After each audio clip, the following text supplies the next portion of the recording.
this like straw woven basket. And evidently Mike he kind of uses it to put his sewing materials in, and he had a safety pin in the basket, just got stuck, and it was open with the needle poking up. And so I put one bottle in there and it instantly pierced it. I didn't know that. So I keep stacking everything on top, take everything all the way up, and there's a trail, a puddle. Like, I had to pour it down here, and the drink should have gone up here. Why does that water look like that? It's not water. It's not water. Okay.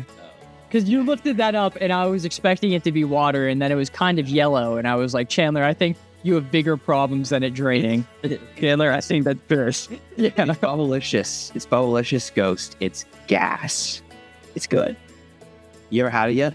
No, I haven't had Ghost in like a year and a half.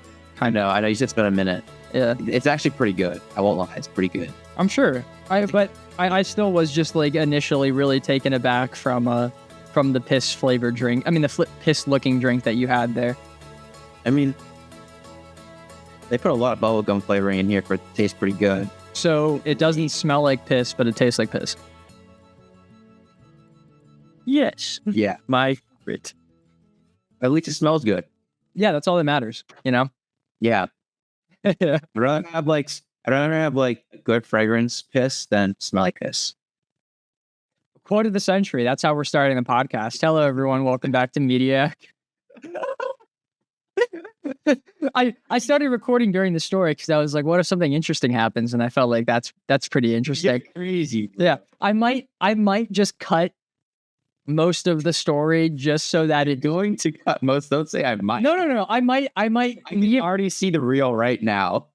Okay, the reel's different than how the actual episode's going to play out, but like I'm considering just starting the episode with your piss statement right there. Nothing else. Absolutely no description of what's going on. All right, Mediakers. Today we're going to be back with arguably the worst movie we're going to be reviewing throughout this entire year. Those two can attest to it. Chandler specifically, right?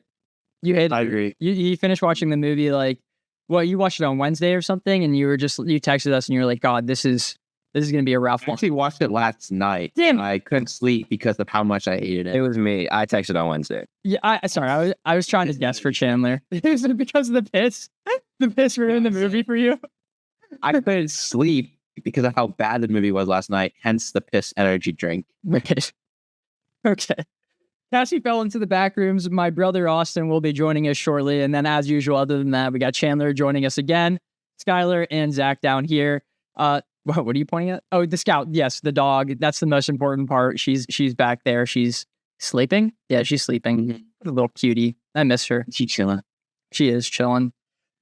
All right, that was a dumb joke to start the episode off of. I should have just committed to the piss thing instead of being like, "Oh, this movie that everyone likes is bad," actually. But it's not bad. It's a movie that we're going to be talking about here in shortly. Odyssey. Talking about the Odyssey. Been 101 different adaptations of this story. Oh Brother, We're Outbound. That's an adaptation where John Goodman plays a Cyclops, but he's actually just like a guy with an eye patch, and that's what the movie is. It's pretty sweet. If you guys haven't seen that movie, I heavily recommend it. It's actually really, really good. I think. Yeah. Chandler, did you actually watch the movie last night? Yeah. Well, I watched it like 6, so that's technically last night. It's like the only time I could really find the seat. Probably. I mean, like I waited. I was trying to go and watch it with some friends, but plans kind of like changed. So whenever I was getting a ticket, I'm telling you, theaters were still packed. They were, yeah, very packed. And I wanted a good seat, so of course, I had to wait till Saturday. Skylar looks like he has a seat story. I watched it twice. Hey, whoa! That means this guy probably can do a good summary with it. Yeah, I hit it. Worth of 3,000 years ago. So, we started off. The summary was guaranteed to him 1,000 years ago. True. I mean, it's prophesied. An adaptation of the story Odyssey. Shocker. We start off, there are some troubles in Ithaca. Odysseus, you see tales of his journey. He's stuck away on a land, trying to recall the events of the war and how he ended up here. And as he's recalling, we're being taken through the story, but we'll flash back between the story and what is happening in Ithaca with all the suitors, because Odysseus has been away for 20 years. And then at the end, there's a final test, and Odysseus is exiled with Penelope from Ithaca. I like that final test. That's my favorite part about Yeah. an actual Odyssey adaptation. What were you saying, Scott? Had a good payoff. I still, you just mumbled that. I did not hear a single word. You swim out? Did I miss anything? I don't think I did. Oh, no. I'm going to be honest, wasn't listening, so I was completely on to Chandler to tell you if you missed anything. I think you only used like 3 of your 5 sentences. Yeah. I could have gone more detail, but I'm okay. The only sentence I heard was there was trouble in Ithaca, which is like for the only sentence I heard, it's wrong because there's actually troubles in Troy. Ithaca was fine. Agamemnon had to come and bring him into his battle. I meant like with the, oh my gosh, did I mix up the places? No, you You said said like shooters. no. You're right. Ithaca was having some issues like after the war. Yeah, after the After war. Yeah, that's what I think he was. Oh, he was referring to that with the shooter. It's present time. It's told. It's actually told through several different times, through different flashbacks and also our current time. But we have 2 current times because we have current time with Odysseus and then we have current time with Tom Holland and Anne Hathaway. Penelope. That's the one of the only other names I know. I wonder why. Yeah. Tom Holland's name was like Telephone or something like that. So like Telemachus. Yeah, that's right. I was gonna say telestrations. what's a telestration? Oh, that's such a fun game, bro. It's a fun game. I think you get like a card, and so you get like some sort of object or item or something that you have to draw, and you only have so much time to draw it. And once you draw it, someone has to guess it. It's like telephone almost. Gartic phone. It's like describing a dog to someone who's never seen a dog and telling them to draw it. Yes, Zach, and someone has to describe it. Zach, you remember the game Gartic Phone? I do remember Gartic Phone's a great. We should do that. Like we have enough people that we could do a great Gartic Phone game. I think It's Gartic Phone. once we get all 5 of us, we should play Gartic Phone. But what is it, Scott? I don't want to say it. Gartic Phone. Yeah. So I have a funny story with how I saw this movie. So we have an IMAX theater here around us, but we don't have a 70 millimeter IMAX. We have a 55 millimeter IMAX. And I was going to go to that IMAX theater on Monday of last week. I bought my tickets for it. And then on Wednesday, my mom texted me because she has my Gmail signed it. She had my Gmail signed in at one point on her laptop, which linked our calendars. So she saw that on my calendar, it said Odyssey for next week. And she was like, don't you need to see it this week? Why are you going next week? And I looked and I did indeed straight up buy the wrong ass tickets for a week later. So the night before I had to go see the movie, I then had to improvise and find another way to go see it. So I did not end up seeing it in IMAX. I'm so upset about this. I don't think it really impacted my viewing experience. The only thing I was worried about was they usually have better speakers for IMAX theaters than they do for regular theaters.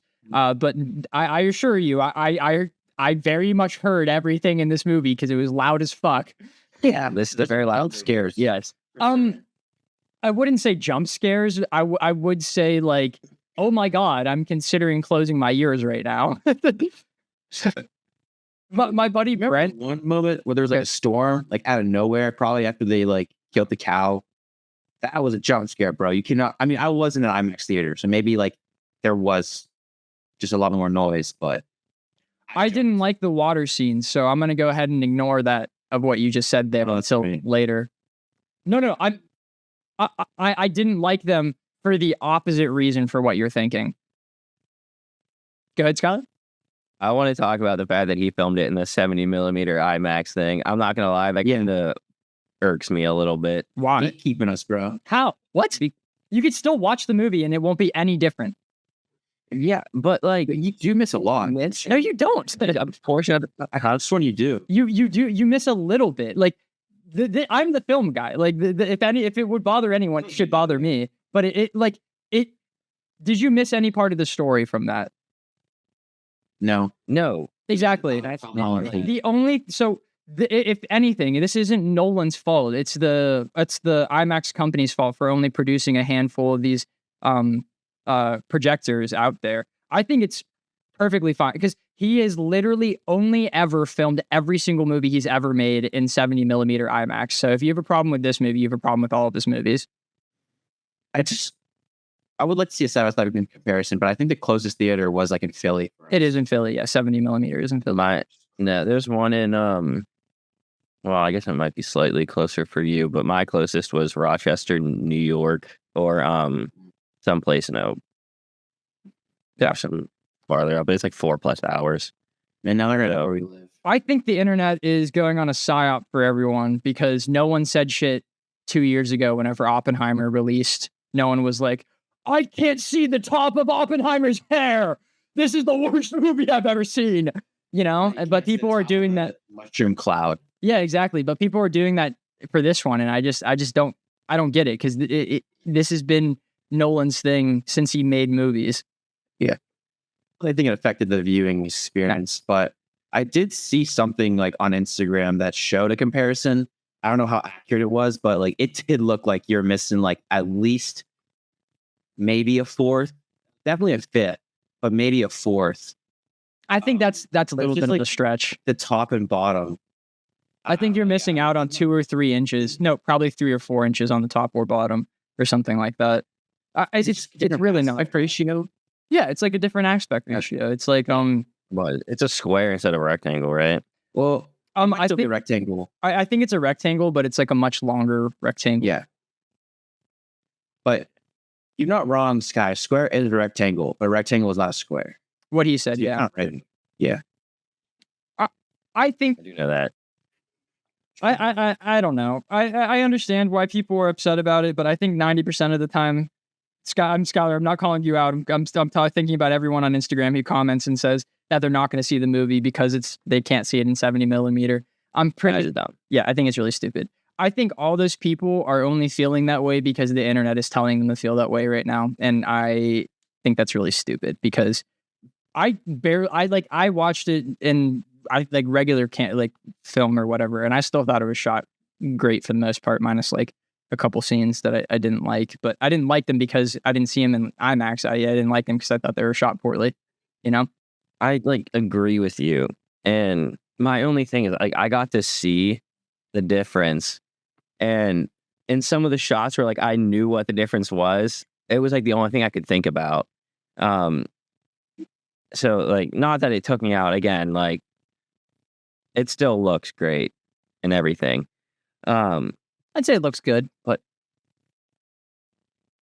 great, good. It really was a difference here. I know, I was just messing with you. Maybe those 6 inches on the top and bottom, that makes it great. Hey, 6 inches is a fucking lot, dude. It's huge. It's fucking massive. I'm saying you know what, Skylar? I'm on your side. That's a really big difference right there. That's insane. Yeah, that's huge. That's 9%. That's 15 times the size of something I'd say is big. You know, I mean, I was gonna go as far and say 30. You know what? I agree. Yeah. Wait, yeah, it's insane. I mean, actually, that might be too. Okay, yeah, no, it's at least 25 to 45 times the size of something I'd say is big. But now because in inches are a ridiculous amount. So 6 is kind of gone, bro. Right. My mom watches this podcast. Let's move on. Talk about something positive in this movie. There was I no longer think it's an issue. I think that's too much movie. Wait.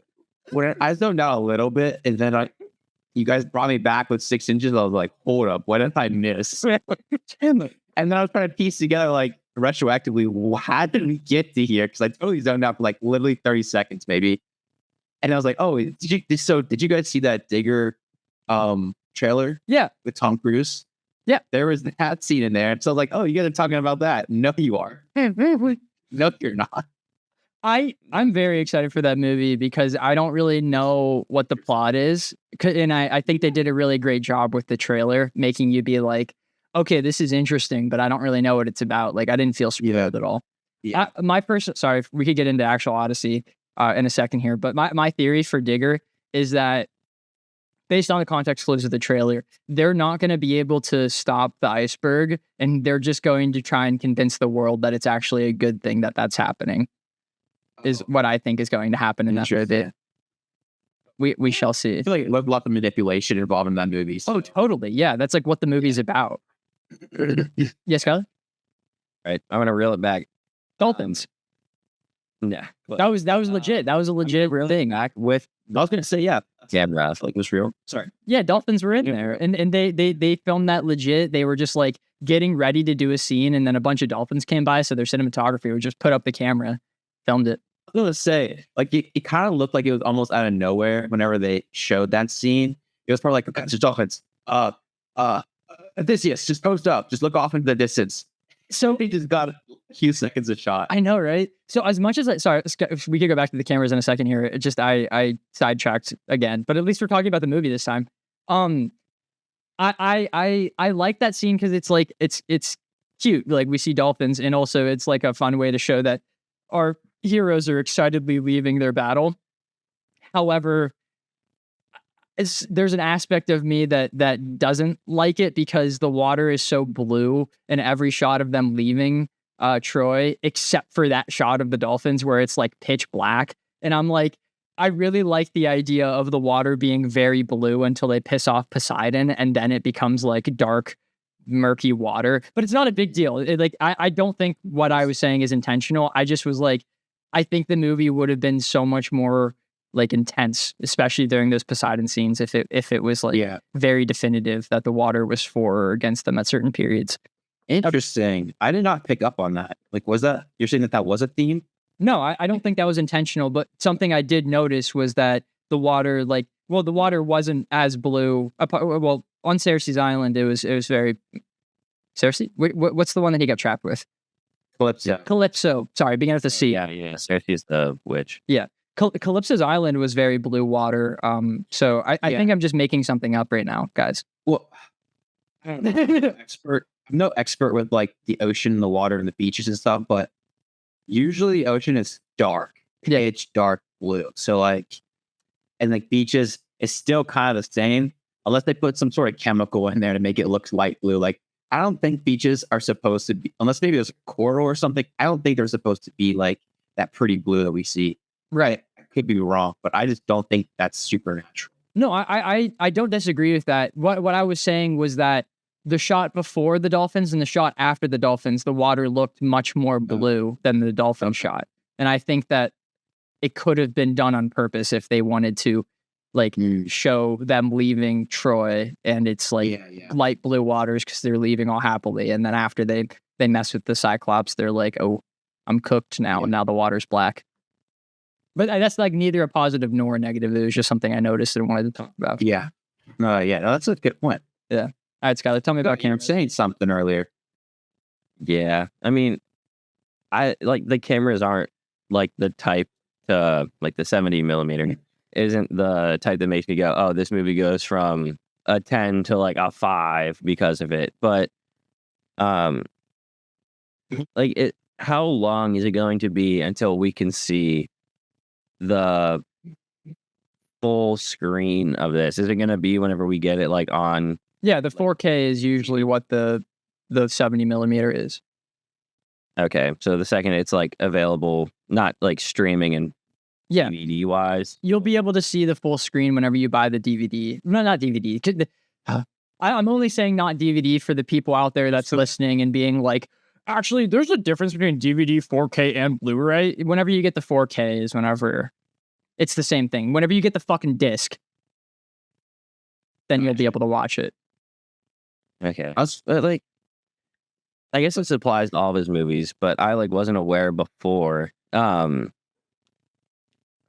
You know what they say, ignorance is bliss. If you never were aware of it, then you wouldn't have noticed. Like, retroactively, it's making me think like Oppenheimer, I rated like insanely high, and I've got to go back, but I get to see it in 4K. I don't think any of his movies are like perfect, except the closest one is Interstellar, I think. Interstellar's Yeah, Interstellar's so good. Time travel aspect's the only thing that holds it back. Dark Knight has a bunch of flaws, bunch of small flaws that add up, in my opinion. Batman. So good. But like, So I'm gonna say this. Like, I actually think like Zach's totally right about like how it's being shot in cinema. Like, it's being shot in the best format possible. And yeah, like 91% of the population can get to see it like that, but Not even 1% of the population actually cares, if we're going to be honest. Yeah. Well, I'm trying to get my point delivered here. No, I know. I'm agreeing with you on that. I think what I said helps. I'd rather have something downscaled than upscaled.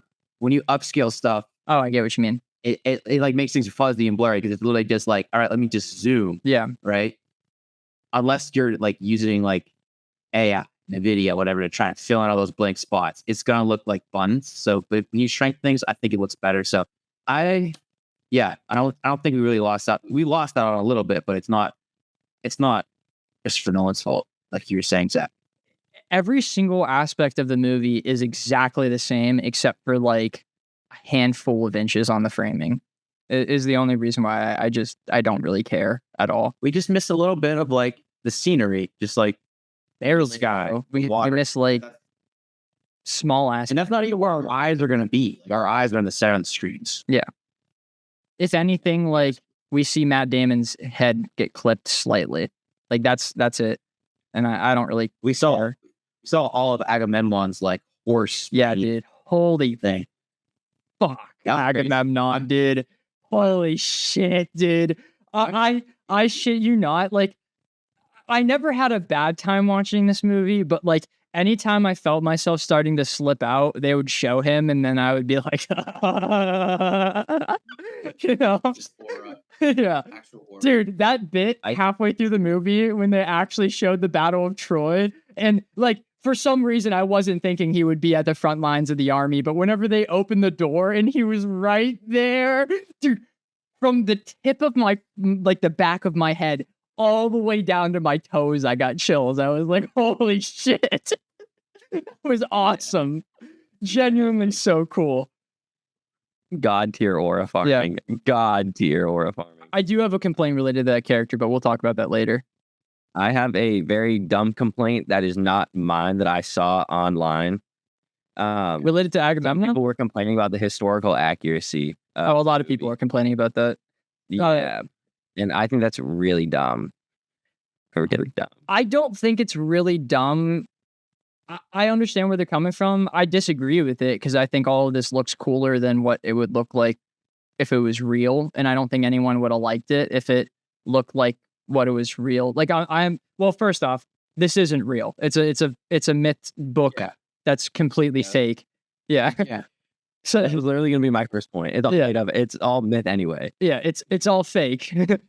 But I understand where people go like, oh, I wish we would have got like accurate armor to these sides, because like even though the book doesn't exist, these armies did exist, and we have accurate representations of their armor. But Christopher Nolan did that, and he didn't like it because he thought it looked stupid. So he then reverted it and gave everyone cool looking armor because it looks cool. Yeah, that's the move. Yeah. Even from Troy, like I'm not sure, but I love their armor, bro.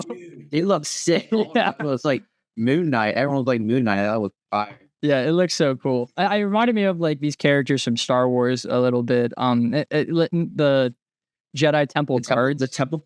Yeah, temple. Yeah. I thought it looked sick. Yeah, very, very cool design. Especially, dude, like Agamemnon's armor is so like that's why he's so cool. Is just because the armor is so well designed, and just like the way he looks. Oh, bro, dude, so sick, so sick. What'd you guys think? So we talked about sound design a little bit here. So one of my buddies, we were talking about the movie, and he said that the Cyclops scene was so loud that he had to put his hands over his ears to cover the sound, which is crazy. Yeah. That's one of my favorite moments in the movie, just because like I think the sound design is amazing. Like it's so good the way that they like incorporated a man's yelling with like what sounds like beast roars. It's so well designed. They like, Eerie. yeah, so it is eerie. And that first shot of like I'm mixing off of the sound design. Like I understand it was very loud, and I'm sure that whenever I'm watching it at home and all the dialogue is very quiet, and then it starts screeching the sound of like God himself coming through my speakers. I know I'm gonna feel bad for my upstairs neighbor, but it still was like really well designed, and I liked it a lot. Uh, Yeah, it's got, yeah. Whenever I watched this with Lily, I like that part was happening, and I was like, "Oh, I wonder what she's doing." And I look over, she's like, It wasn't actually that. "Yeah," she was covering her ears just like a little bit, smiling, staring at the screen. Yeah. Dude, I was in the IMAX theater. I had no issues with the sound. Really? At all. I didn't have an issue with the sound either. I did think it was loud, but I wasn't like, this hurts my ears. When you were talking about like the loudest thing, I was not thinking anywhere near the Cyclops bit.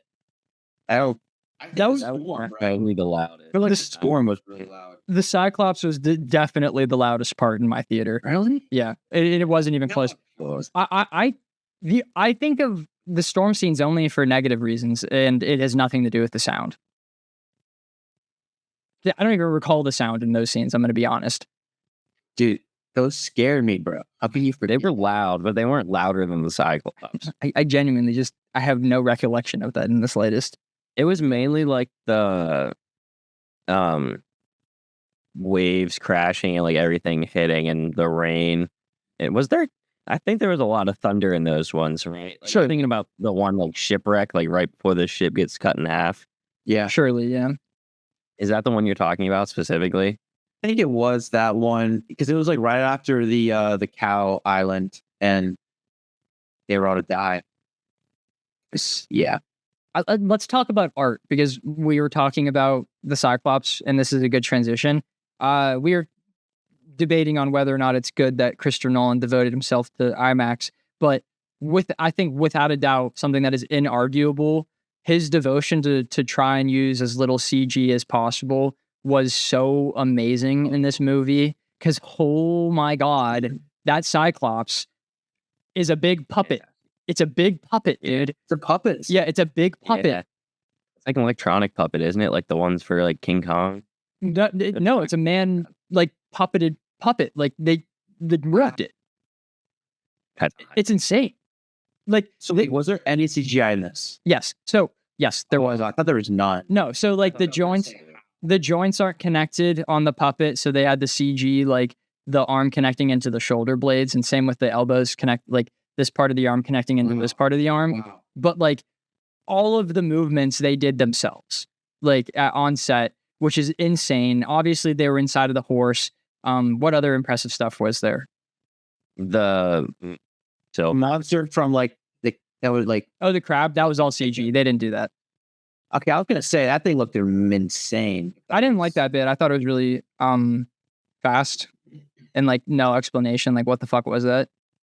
well, monster itself like didn't feel like it fit in with the rest. I agree. I don't know why. No, it just was Well, weird. now I know It was so like well, yeah, you know why? Because it was fake. That was a good point, actually. Yeah, now I know why. Yeah. But at the time, I thought it was like, again, his devotion to no CG. Yeah, totally. I like, But you were yes, confused by the monster was there, or you didn't No. he didn't know why he like- didn't like it. Yeah, it like looked out of place and I couldn't figure out why. Like, I thought it looked weird. Not that it looked, again, like bad. It was still like fine. But like if I compare that one to every other thing they encountered, that was the odd one out I agree. for me. So when me and G left the movie, I was like, what would rank all of the places they visited throughout this movie, like Odysseus and his crew? And we straight up didn't mention that one because we completely forgot that it happened in the movie. Like I feel like that the whirlpool / going through the rocks is pretty definitively the worst place that they visited. feel out of place. You're right. Yeah, because it was so random, and I felt like the only reason why it was in the movie was because one, it was in the original book, and two, they had to have justification for that scene where the dead man was like, "Oh, you have to make a choice between your men" and stuff like that. It just happened so fast, and I feel like it's the only part that like was not poorly written, but like felt out of place. I like agree and disagree. I agree that it was very, very fast. I don't think it felt like out of place just because they did what you said, like the initial like little setup. I do think they should have stretched it out a little bit longer. But I think I mean, overall, I mean, it's still fine. I don't think there's really many bad things that happen in this movie. Um, but like, I don't know how they would have done it different because it's like in one part and it's just like 6 men. I have it.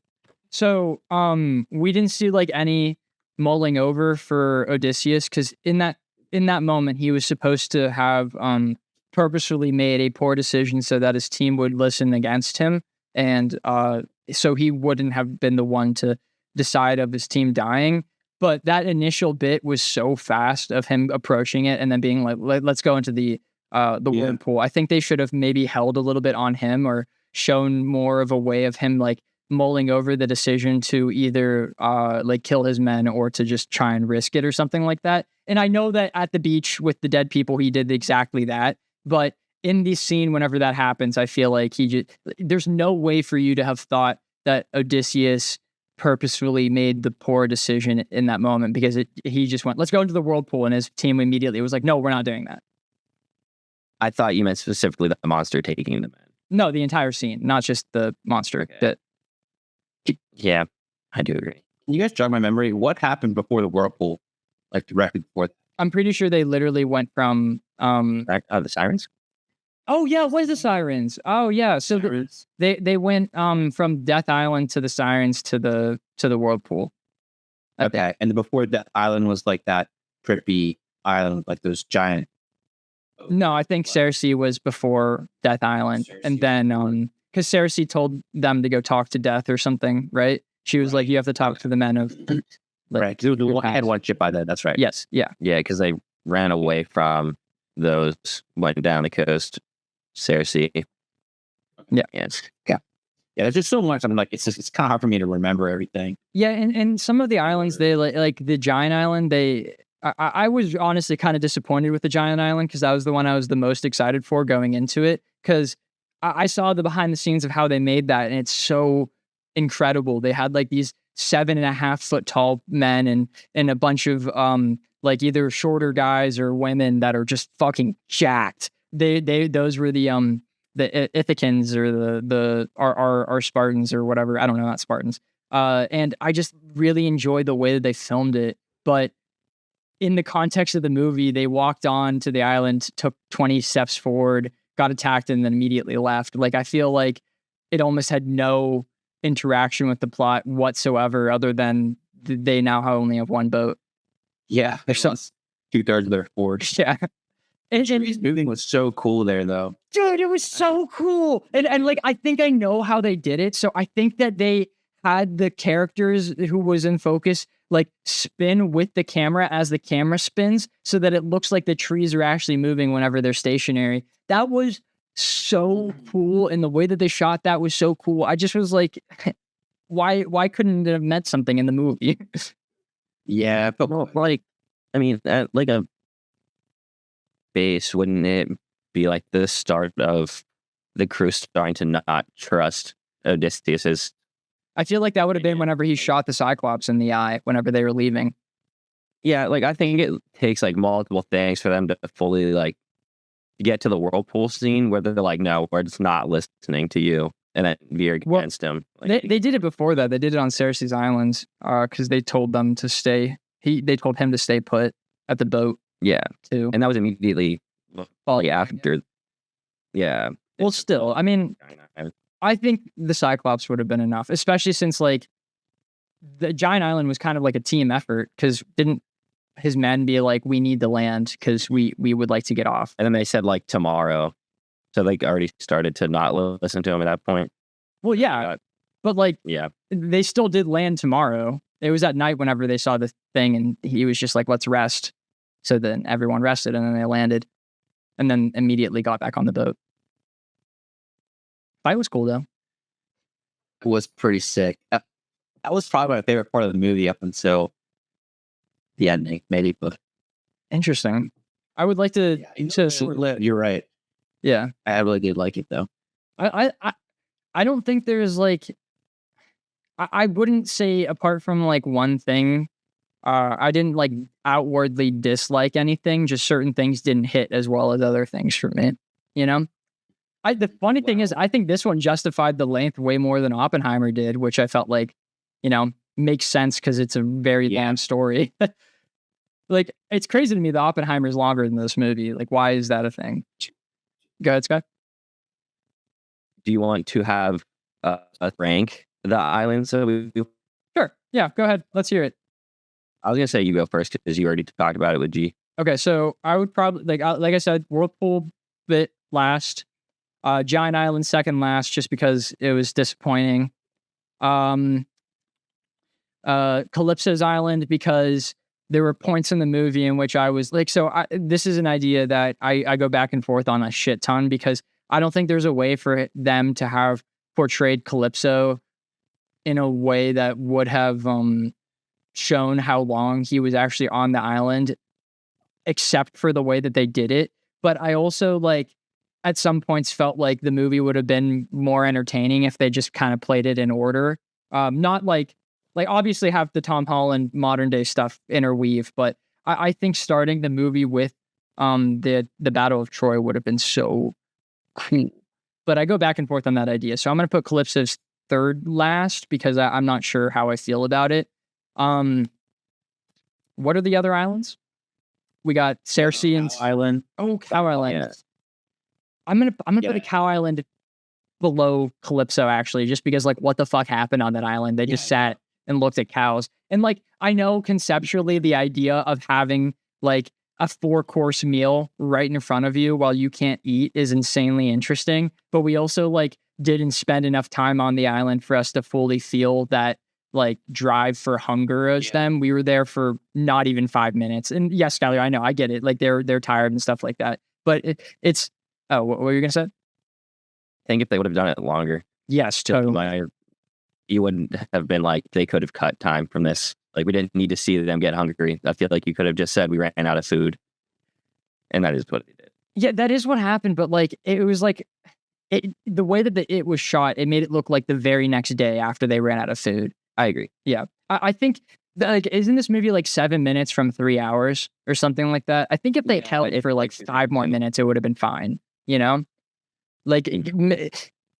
would have been okay to make that scene a little boring because it puts you into it immerses you into how these men are going to be feeling on that island.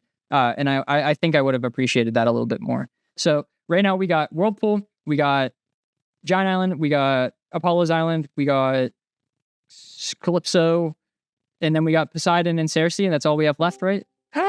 Yeah, unless you want to throw in Austin, unless you want to throw in Ithaca at the end, and where he has to go save Tom.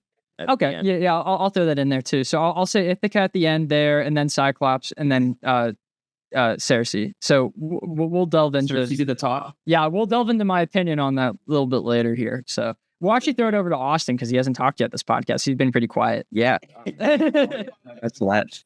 No context. You don't know what we're asking you. Yeah, no. Just has gone through on the adventure, starting from your least favorite to your favorite. Yeah, we're ranking the islands. The Ithaca bit at the end, and where he has to save his son in the chapel. Yeah.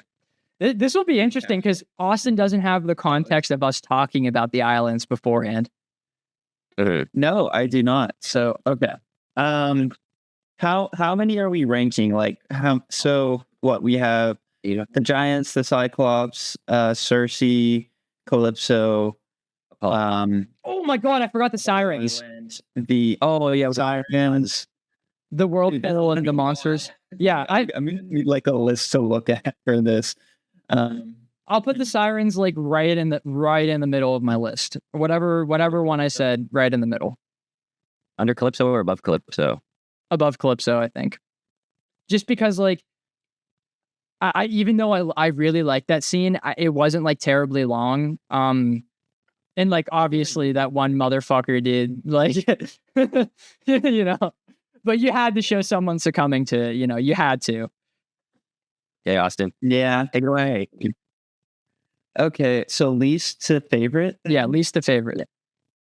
All right, least for sure is gonna be the I can't remember what they call it. The Giants start with an L. Like Yeah. The something. In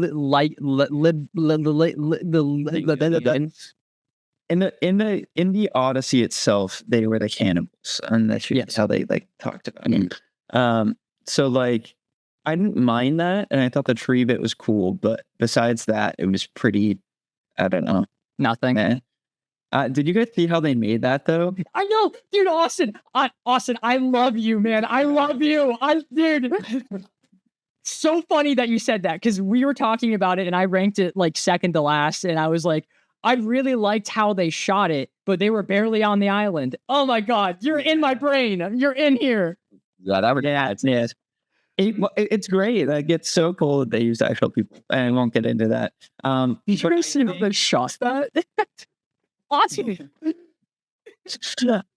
For the toll that it took, I don't think it was. It was just so interchangeable with the like Cyclops and everything.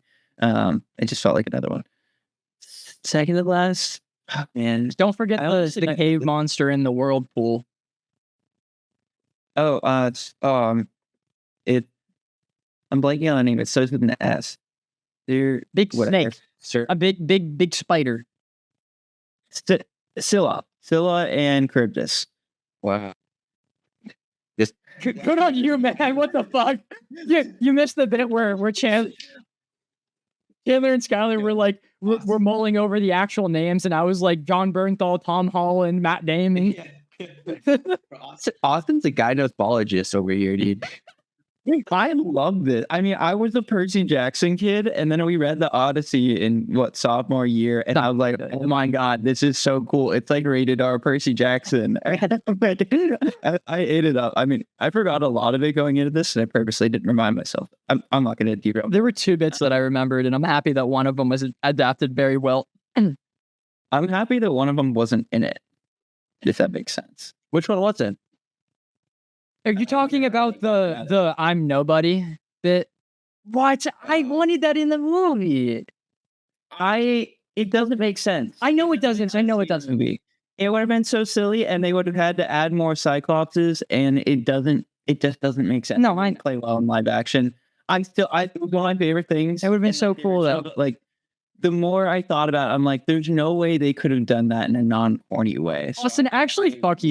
Like, get out of my head. Get out of my head. Because that's like almost exactly what I said to G when we left the movie. I was like, there were two bits. I like I wouldn't say I love the Odyssey like Austin. I do like the original story. Going into the movie, there were two things I wanted to see, and it was I'm nobody, and then the challenge at the end of the movie, which they did like fucking perfectly, I feel like. And whenever I sat down and I was like, gee, they did the Cyclops so well, and I would have loved to see nobody. It would have been very cringe in this movie, though. And then I was like, if anyone could have done it, though, it would have been Nolan. I don't think, like, if it would have been done well, it would have been because of that. All right, I'm sorry. I didn't mean to interrupt you. Continue. No, I'm struggling to get through. So, all right. Cannibals, then I think the Sirens for me, because, I don't know, we barely saw anything of them. And then I think probably still in Charybdis, because they really just kind of sped through that as well. But man, we're getting past the ones, and like everything from here on, I really, really like. And it's not even like that I disliked any of these. Okay, what else? Because I don't want to put Polyphemus this low. He's just saying shit. And Mac River gets back to Ithaca, and helps build telephone. Telemanus. Yes. And his no, wait, sorry, that's from the other book I'm reading. Frick. Did we talk about Odysseus' son? Yeah. Just said it earlier, Sky. Yeah, I did. It's gone. It's gone. It was a one-time musical. Look at Odyssey characters. The mystery is, But you have that one still. You have is it Airseed? Telemachus. That doesn't sound right. Telephone. Yeah, telephone. Tom Holland. I'm telling him. Tom Telephone now. Tom Telephone Holland. Okay. Yeah. Man, it's hard to. You could be like, it's tied. They're all, the rest of them are tied. No, I guess I'll put the Cyclops next because I did wish he talked a bit more, but I thought that was so cool. I know. And then actually, no, sorry. Apollo Island first, like with the cows. Or sorry, and not. I guess I get what you mean. The ball down. Yeah. Then probably Polyphemus, like Cyclops. Then the temple.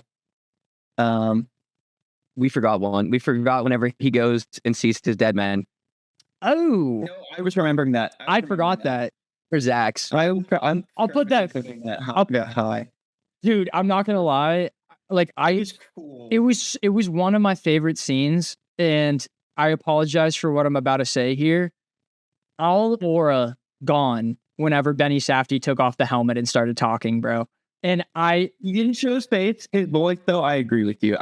He was so good at just like that. And also, he's like, I'm so sorry because like I'm not built. I'm not a strong person. So this is gonna come from a place of like weirdness. When they showed his back, oh my god, I lose all respect for Agamemnon because that is just like not a strong person in the slightest. And he talked like this whenever he took off his helmet, and he was like, "Hey, Odysseus, I really appreciate you guys doing this with me."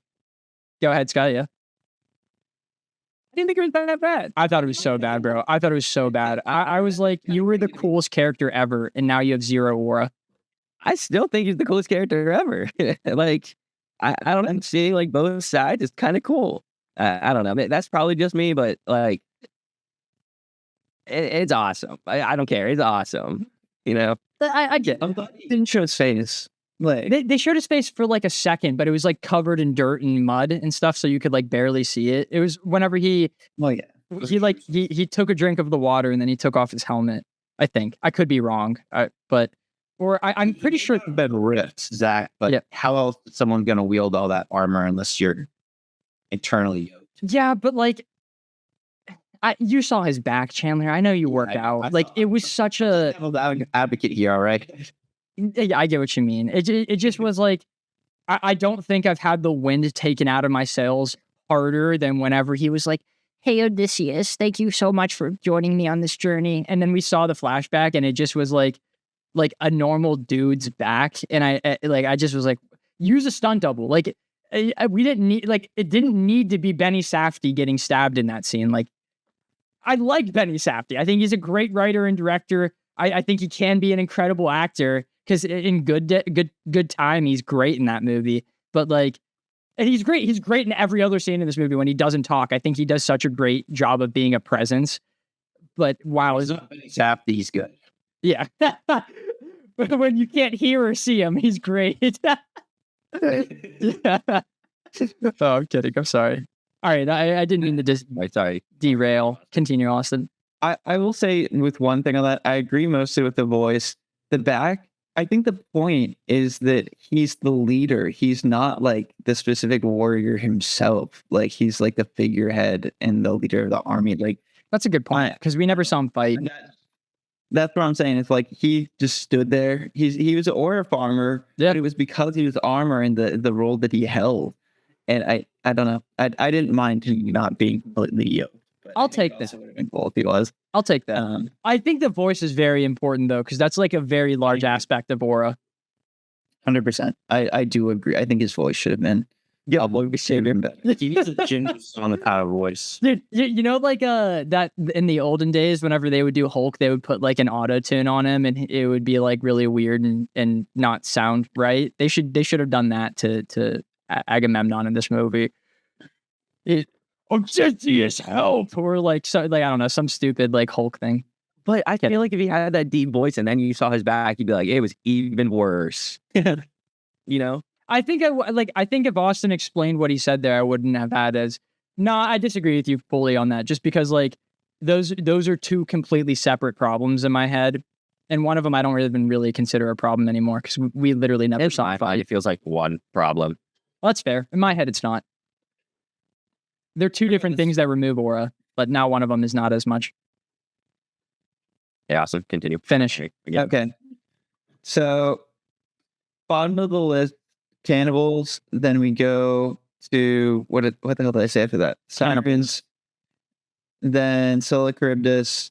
I've got a list to the side that I'm looking at. Apollo Island. Apollo Island. You say Apollo Island? Is that Apollo Island, yep. Apollo Island. Then we have, I was going to say Polyphemus. I'm actually going to put Calypso there. And then Polyphemus.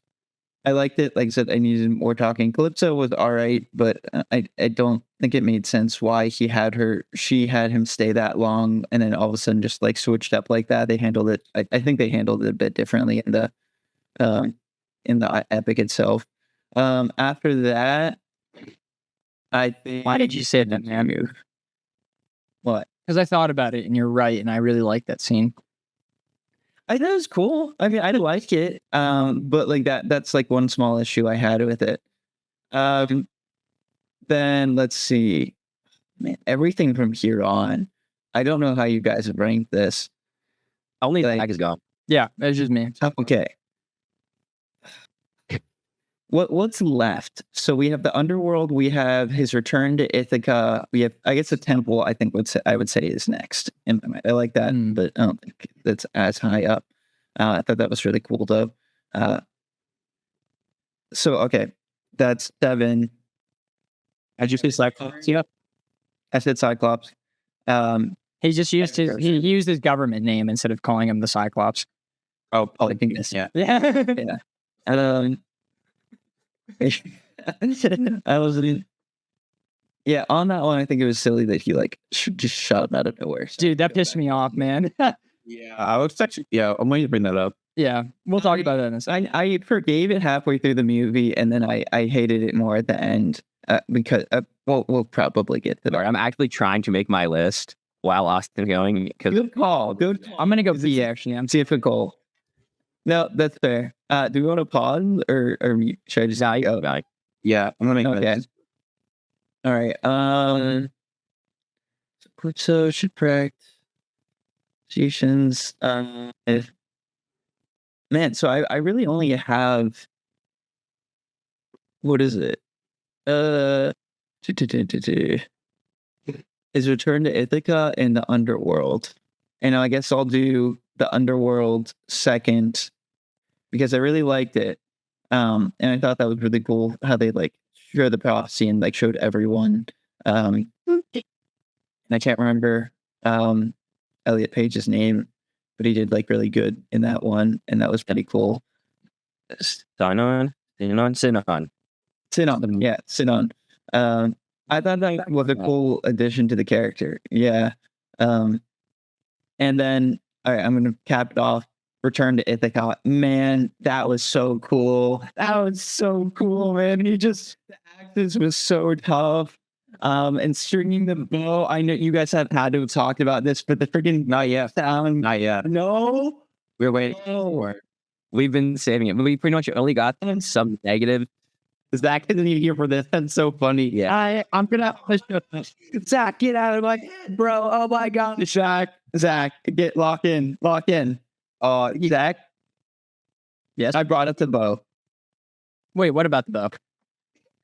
Go. Oh, dude, holy fuck!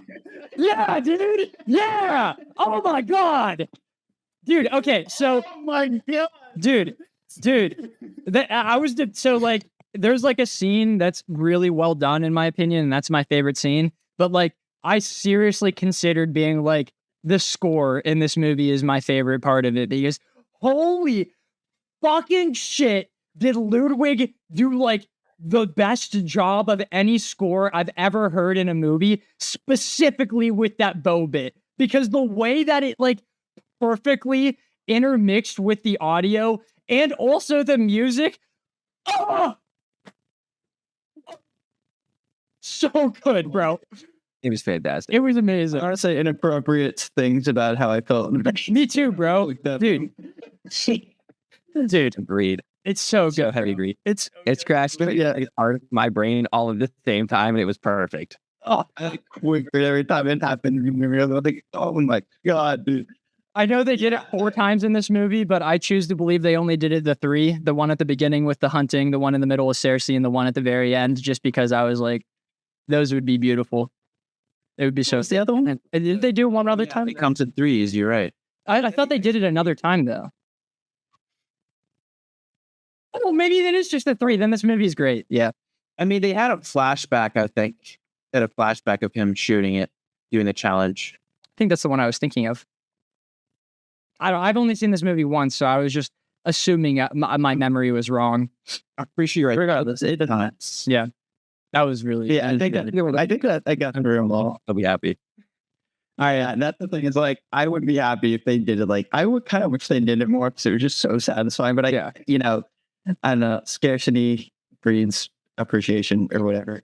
It made for like genuinely one of my favorite. Like that end bit is so fucking good. Like you know what's gonna happen, but that like the bow bit in the room goes silent. It's so fucking good. Like just messing with things appreciated. Everyone's talking shit, man. And the second he hits it, And then look, he doesn't even have to like deflect it. Books it It's out of the so fucking good, dude. That was awesome. I looked how quickly he strung the bow into shooting it too. Yeah. Because it wasn't the shooting it that was the big thing. Because obviously that's a difficult thing to do that only Odysseus can do. But as soon as he strung that shit, I was like, it's him. Yeah, it's so good, bro. It's so good. That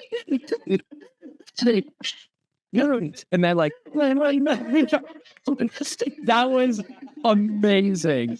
That was amazing. Oh, it's so good. I'm glad I got that. Took a while. You were say Agamemnon's aura. Come on, dude. Yeah, that is the most aura in the movie. Yeah, Yeah. you're right, Chandler. You're so close. He was like shrouded too. Like you knew he was about to do something. Dude, he was a And Robert Pattinson being such an asshole made that scene like so much better. I haven't tried. Somebody get these beggars out of here, and then immediately walks up. Let him like a racist.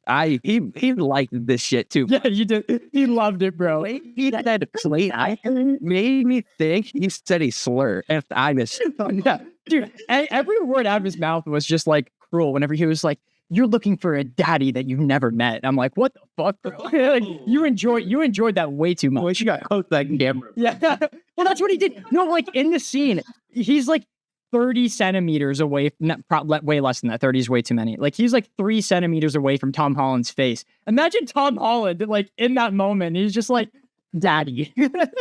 He's like, nah. Yeah. Things, and this man is kissed my wife. but Oh. Austin, do you want to run through your final ranking? Because Zach would have heard your ending. I remember it. Oh fuck! I'm gonna have to go through this again. Why did you do this to me, Scott?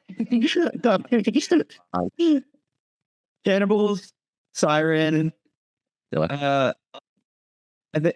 Scylla, Apollo Island, Calypso, Polyphemus, Temple, Underworld, and then return to Ithaca. What about is Temple Cersei? Oh, fucking like Cersei. Oh my god, I can't believe I forgot that. Oh, that's above the Underworld, right below Return to Ithaca, because oh my god, they did that so well. They did that so well, man. That was horrifying. What's the Temple bit you're referring to? When we see Tom Holland. What about Tom Holland? Whenever he saves Tom Holland, whenever he's about to drink. Oh, thank you. I forgot about that. yeah, I think that's what 8. Something like that. That was perfect because I forgot 2 of them as well. So I was able to adjust mine. It worked out perfectly. All right, let's hear it, Sky, then. For me, I feel like that was very much rough draft to me. Bro, dude, I didn't rank the Tom Holland in the Temple bit. All right. That's somewhere in my list. Yeah, right. We're just gonna be able to like rip them all. I did. And then we could go in the negatives. I have Scylla, Cannibals, Siren, Calypso, Temple, Apollo, Underworld, Cersei, Return to Ithaca, Polyphemus. Apollo's high up on your list, I feel like. Wow. Dude, I love that one. The disappointment in his tone, in his face when he said, "Did you think eating quietly the gods wouldn't hear you?" Oh my goodness. I wanted to put that in the Siren so much higher. Matt Damon tied up on that pole, put on a master class. That was nuts. Yeah, his face acting was great. I do wish it was a bit longer though. His neck acting. Yeah, I wish like he did more with his hands though. Like I wish he tried to like untie the rope or something like that. It would have elevated the scene like another level. Bringing on the pole is god tier. Oh my goodness. Yeah. And then like you got to hear like the deaf. It was so good. It was. Oh, did you notice the cool part about that scene? Maybe you got to be a little more specific. Whenever he put in his right ear, the sound in the right side of the theater shut off. He put in the left ear, the sound in the left side of the theater shut off. Okay, I didn't notice that both times. I sat like on the edge on the right theater. Oh, why? It's in the middle. I didn't have a choice. Get a better theater. I also didn't have a choice. It was very hard to get a ticket for this. True. Yeah, that's true. And I managed to get 2. So like, I already kind of got lucky with that. Yeah, Austin, you were here for that. I watched the movie twice. I'm jealous, and I wanted to watch it again. I'm not gonna lie. Really? And then like 2 days later, I watched it with Caden. Yeah, I do need to ask. But was this like a you wanting to see it again thing, or you promising to see it with different people and already knew that you were gonna have to see it twice? I watched it, and then I watched it with Lily, and then I was like, okay. And then Hayden's favorite actor is Tom Holland, so I wanted him to see Tom Holland in something other than Spider-Man. So I was like, oh, we're going. Yeah, he loved it. It was awesome. He had the biggest smile on his face every single time he was on the screen. He loved it. It was Great. Tom Holland killed this. He did do good, yeah. I think Robert Pattinson, him and Matt Damon and Anne Hathaway are the best actors in this movie, in my opinion, though. Agree. Yeah. But Tom Holland being 4, I mean, I feel like that's pretty good for him for this being his biggest actual movie since written. Yeah, no, I definitely thought he did a good job. I wouldn't have considered him to be like a standout, in my opinion. I agree with that. Did you say we were top 3? I'm sorry. Robert Pattinson, Matt Damon, and Anne Hathaway. What about Elliot Page? Not in the movie basically at all. Yeah, end of statement. Okay. Yeah, I don't think enough screen time. I mean, I think he did good, but like has my least favorite line in the entire movie though. We'll talk about that in a little bit here. Chandler, let's hear your ranking. Mine almost closely follow yours, Austin, towards the end, like almost spot for spot. But I'm gonna start off with the Whirlpool. I don't know these names. Sorry. So Whirlpool, Apollo. I did not really care for that bit. I thought it was just kind of boring and they didn't really do much there. The Cannibal. I really liked that island. I really did, but I actually like the fight too. I really don't have many complaints about that except for it just being kind of short. But I thought the fighting looked really cool and it was like very overwhelming. I don't know how they like. I don't know. I thought it was really well done. Really trippy. The sirens, Calypso, the temple scene,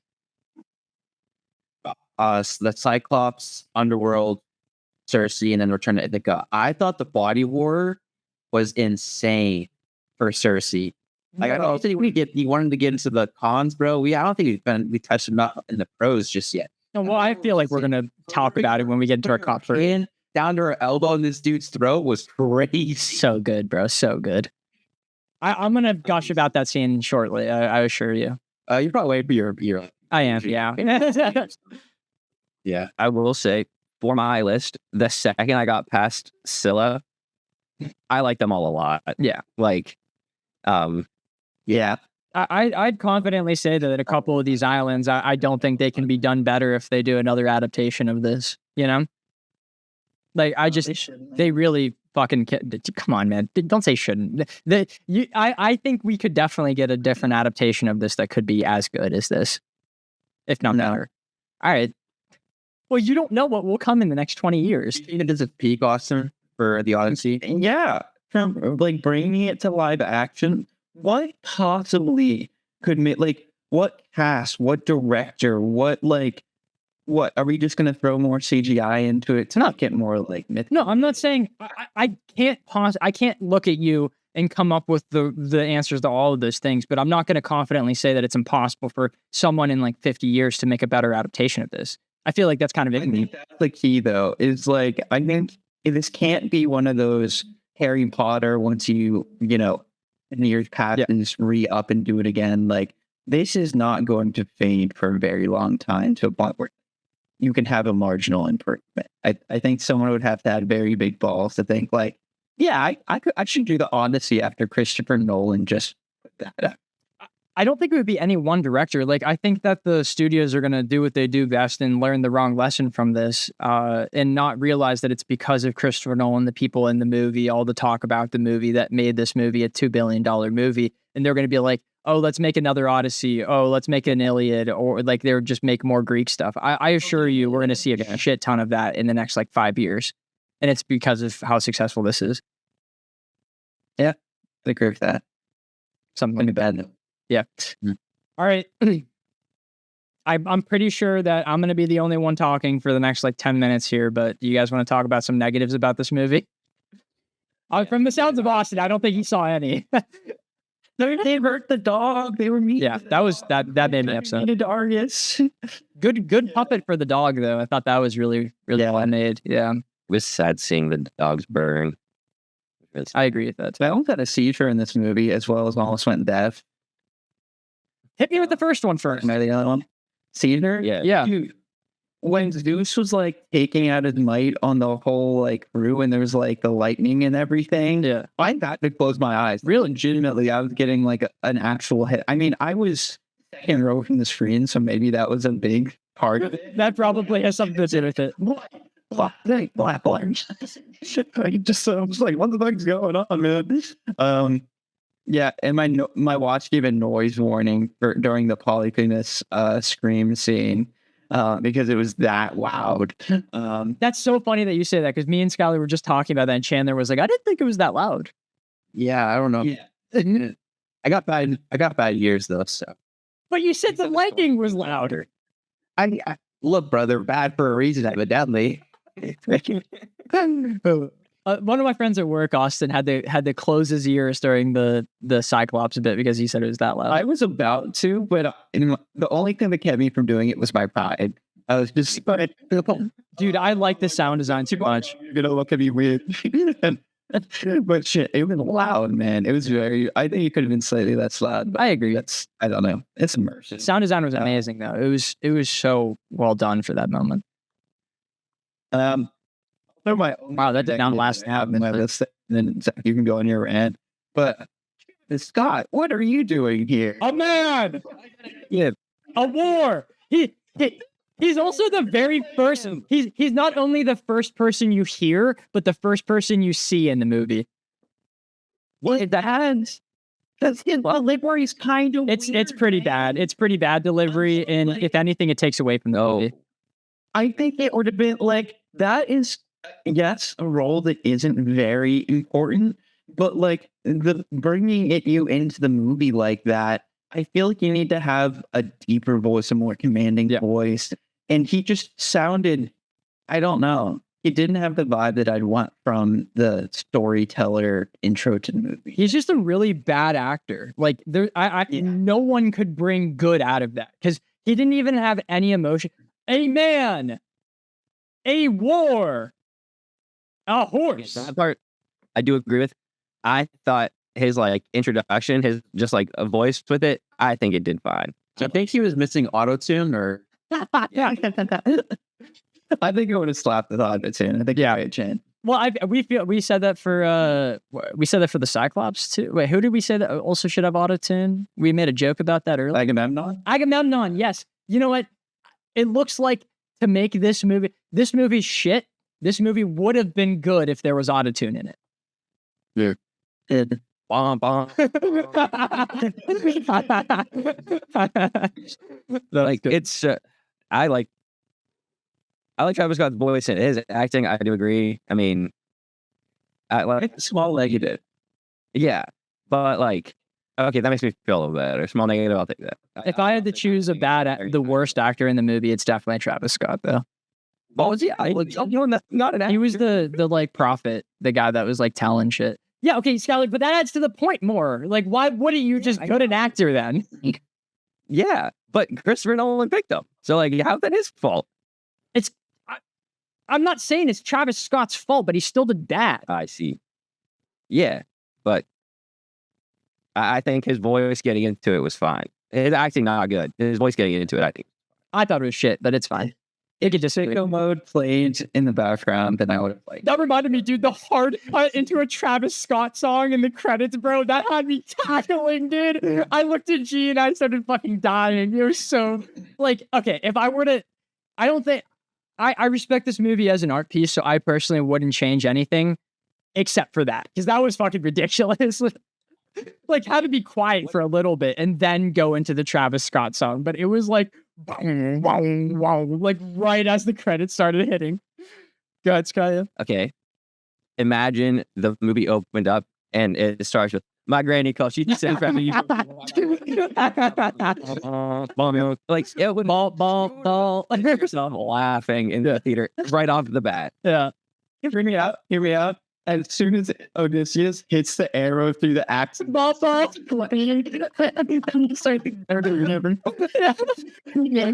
it transitions to sicko mode and going. So Movie, so I would like that.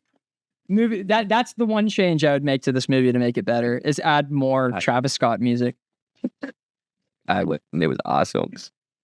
The music from it are so good, and half of it is Travis Scott. What was it?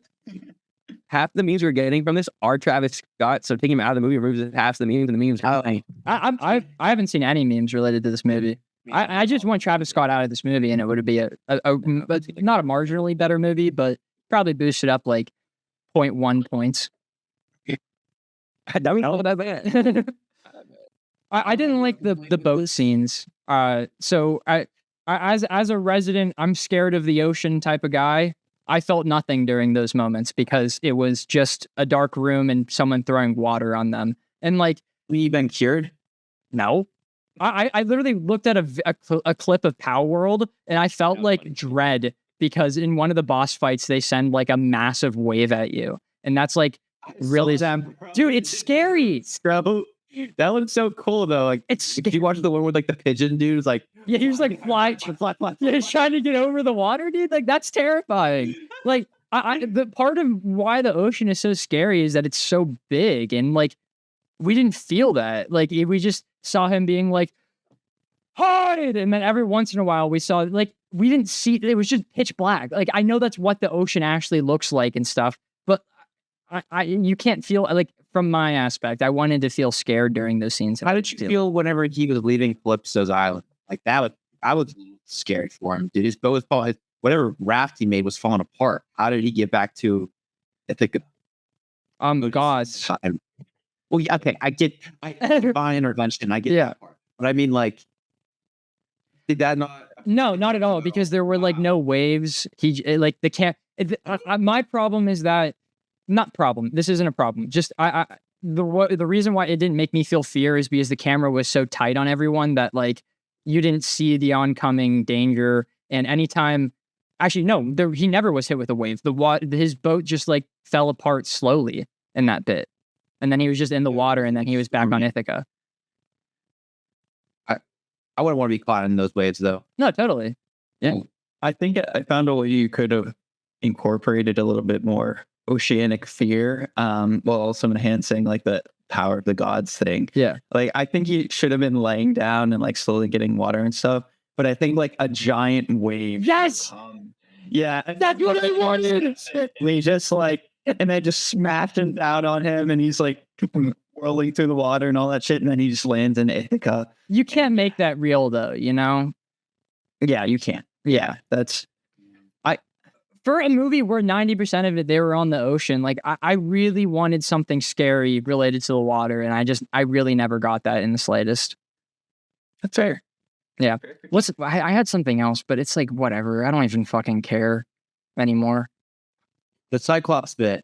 What? Oh yeah, I don't like when he shot the arrow at him. I thought that was a dumb way to make Poseidon mad at him. I feel like having all the gods be mad at them because of the Athena thing made more sense. Poseidon was going to be mad at regardless.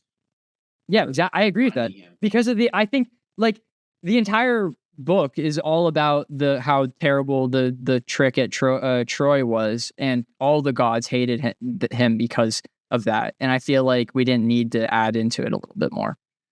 I think the only reason he shot the arrow was so that they could have a chase scene through the woods. I took that one as like him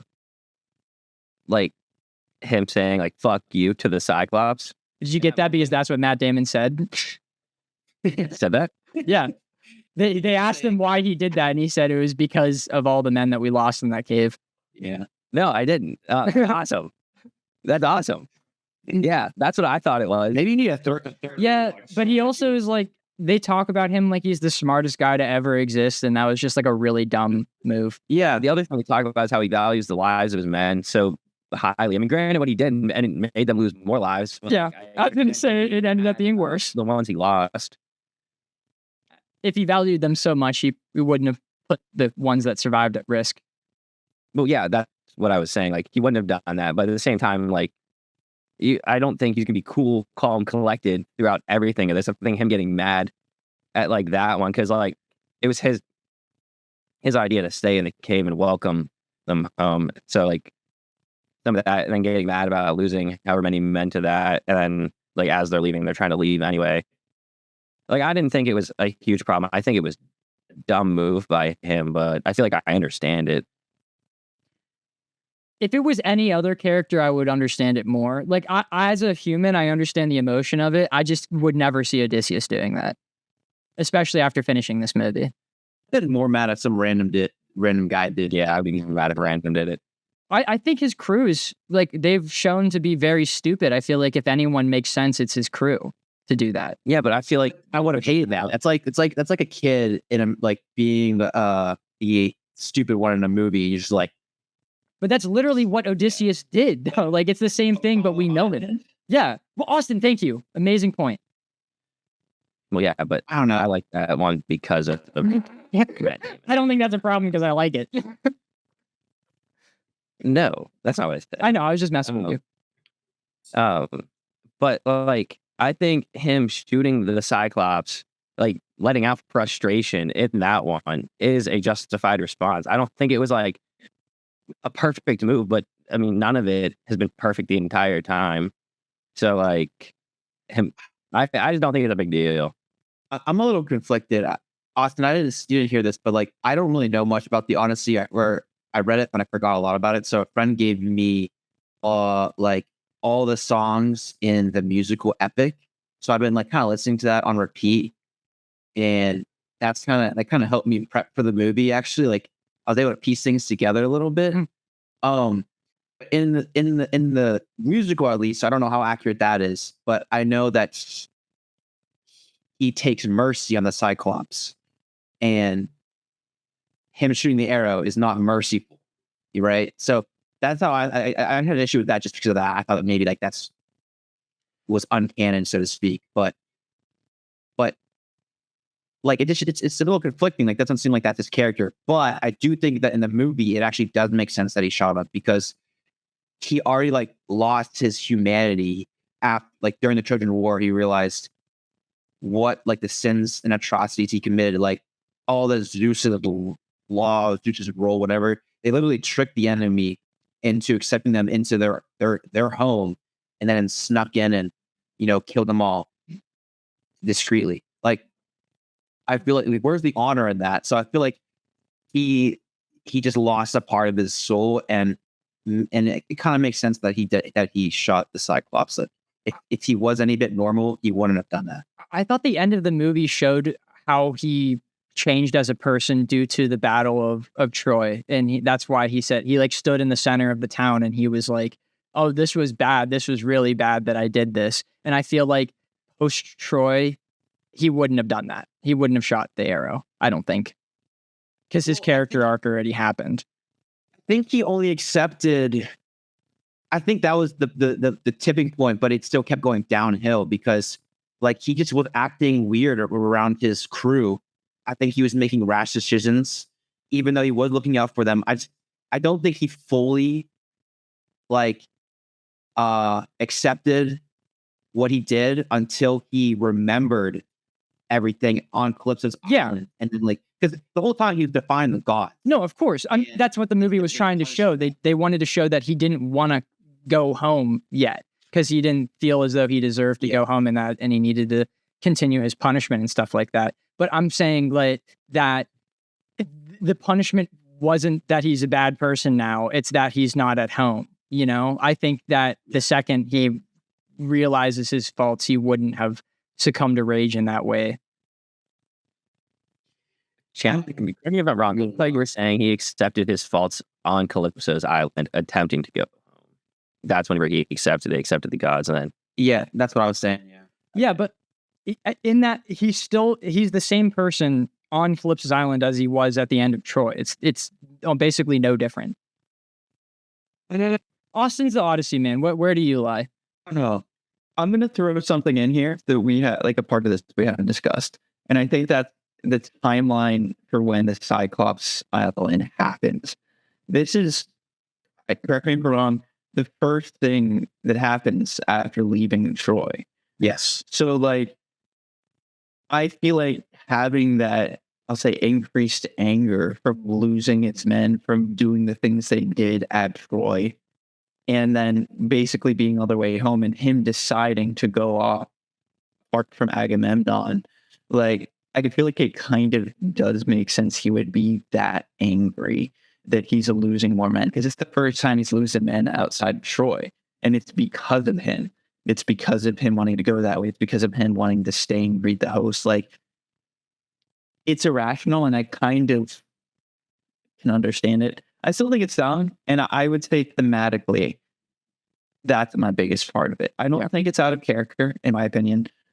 I think thematically, them using that as it angers Poseidon. Like, okay, dude, he was already pissed. Like, everyone is already pissed about it. I think it would have been better to find out at the end that they had angered the gods because of Troy, and not have thought like, wow, they're really getting fucked up just because they mess with a Cyclops for most of the movie. Like, because they made a Poseidon mad just because of that. I thought that wasn't necessary, even though that part was in the Odyssey as well. But I think it was kind of in character a little bit, but still silly. I guess what my point is, if they removed that from the movie wouldn't have changed. Yeah, so that's what I'm saying. Like, thematically, I'm like, yeah, it's just I think it's how that chase scene, and that actually did add a lot to the movie. Actually, we need a chase scene. Come on, they had another one running back to the boat from the cannibals. This is a lot of yeah. Technically, every scene in the boat is a chase scene. It's just not them running; it's them on water. There's a really funny bit from the song though that I want to play so badly for y'all. I don't know, like, is it bad if we should? No, dude. I like hummed the Venom song from Eminem. Carnage. Yeah, and it put a copyright strike on the channel for a year. It was crazy. I feel like was that the only one I was in? Yeah. Yep. I remember that. Yeah. Well, I'll just say what the lyrics say. It's so funny to me. It's whenever they meet the Cyclops and they're in the cave, and the Cyclops just goes, "You killed my sheep, my favorite sheep." It's just a really deep voice. It's just so funny. It kills me every time. My favorite sheep. Not the favorite one. Not the favorite sheep. There's me thinking PewDiePie playing Minecraft. Wow, that was a fun. I did not. What was the sheep's name? No, it wasn't Bjorn. Sheepborn? Sven. When did he accidentally kill? I love that. Was it Sven by chance? Sven? Sven. Dog. It's a dog. Oh, you're right. Yeah, that's that. Yeah, you could look it up. Chandler, you take it away with our top 3, though. Our top 3? Yeah. You're up. Oh, wait, real quick. Sorry, one more negative real quick. I'm so sorry for doing that. It just came to me, and I wouldn't have said it, but I remembered Skylar said a line, and I say I would bring it up later, and then I never did. So I saw an interview where Christopher Nolan said that if he has one regret with this movie, it's that he did not use like old English with it. And I would say for the majority of the movie, it's basically old English enough that like you don't really feel it. Every once in a while, though, they say like common slang, and it really bothered me because the rest of the movie felt so like ancient in how they spoke.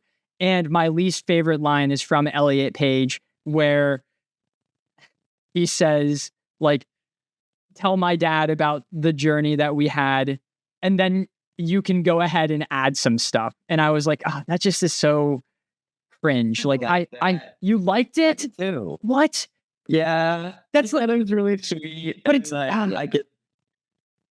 that's You should have said you could add some lore or like add something that wasn't stuff. I don't know, like anything else. Coming from I do. It is by far my least favorite line in the entire movie. It verges on my least favorite scene. What would you like? What would you change it to? Like, Not have them say that. well, just not at all. Yeah, not at all. It would be better. Just tell my dad about the story. I like to add some stuff. I think it's so cringe. I think it's so cringe.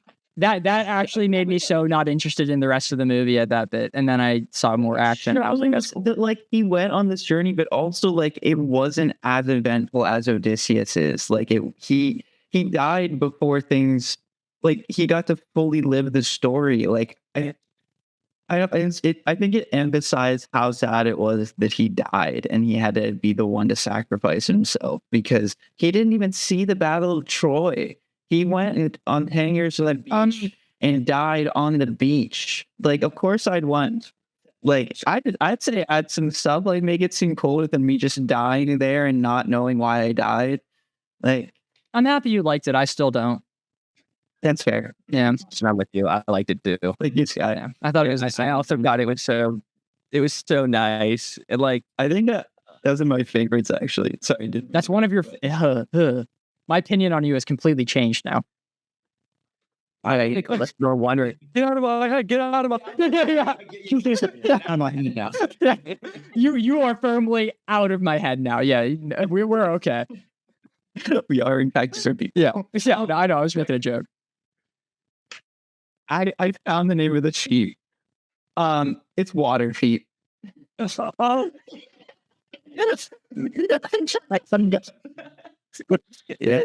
You guys are funny.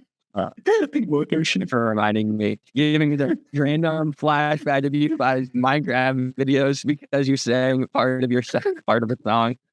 so good, man. All right, Chandler. Jeb was like his actual tag, but he only called it water feet. Jeb, because he was upside down. Yeah, that's funny. Sorry, didn't mean to Yeah, do you're it. good. But I saw that and I was just like giggling up. You had to. And I needed to make it heard. Shut up. Right, dude. Do you get to my like favorite, least favorite, that sort of stuff? Yep. Okay, I don't have a funniest. I just don't think there's really much stuff that was funny. A couple people in my theater were like cackled here and there, but like can't remember what it was about. So it must not have been that funny to me, I suppose. Least favorite, I'm gonna be pretty basic here. Good thing I guess to go first. I'm just gonna say the arrow to the Cyclops. It's really the only thing that I knew probably shouldn't have been in the Odyssey. So I did say that. My favorite, it's going to be the return to the temple. Like that whole fight scene was so cool. I loved all of that, and that's including the challenge. This, yeah, I'm adding a lot to it. It's not very specific. It's the whole challenge, the whole fight in that little dining hall. Yeah. Thanks for asking, Zach. Wait, that's it? Oh, keep going. Summary. Get in the summary.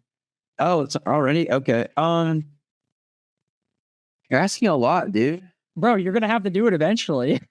I know you're right. I think it is best just like You've been on the podcast for like 3 years. What the fuck? sometimes we do our three. We all do our. Oh, right. Okay. That's fair. That's true. I do think this is the most efficient way. I agree. So yeah. I would definitely recommend this film. I thought it was very fun. For not knowing the Odyssey super well, it was definitely a little confusing in sometimes, especially like when it wasn't told, like just like Christopher Nolan not tell the film in chronological order.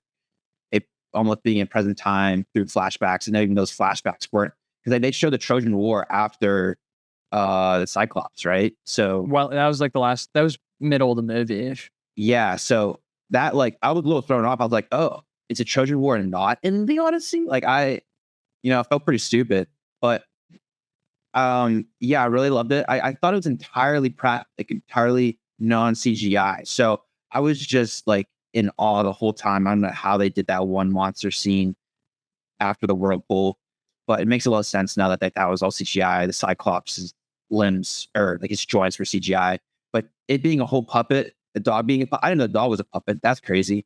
I really love the practical effects. Thought the shots were really good. Yeah, it all just looked really realistic. I was a huge fan of the horse. I don't think I've ever really seen it portrayed like that. I feel like typically it's just like this huge structure on wheels, but I really liked how they showed them dragging it into the fortress. Like all that looks so realistic on like maybe using the logs to transport it. I just thought it was really cool. Yeah, no, had a really great time watching it. Definitely felt on the longer end though.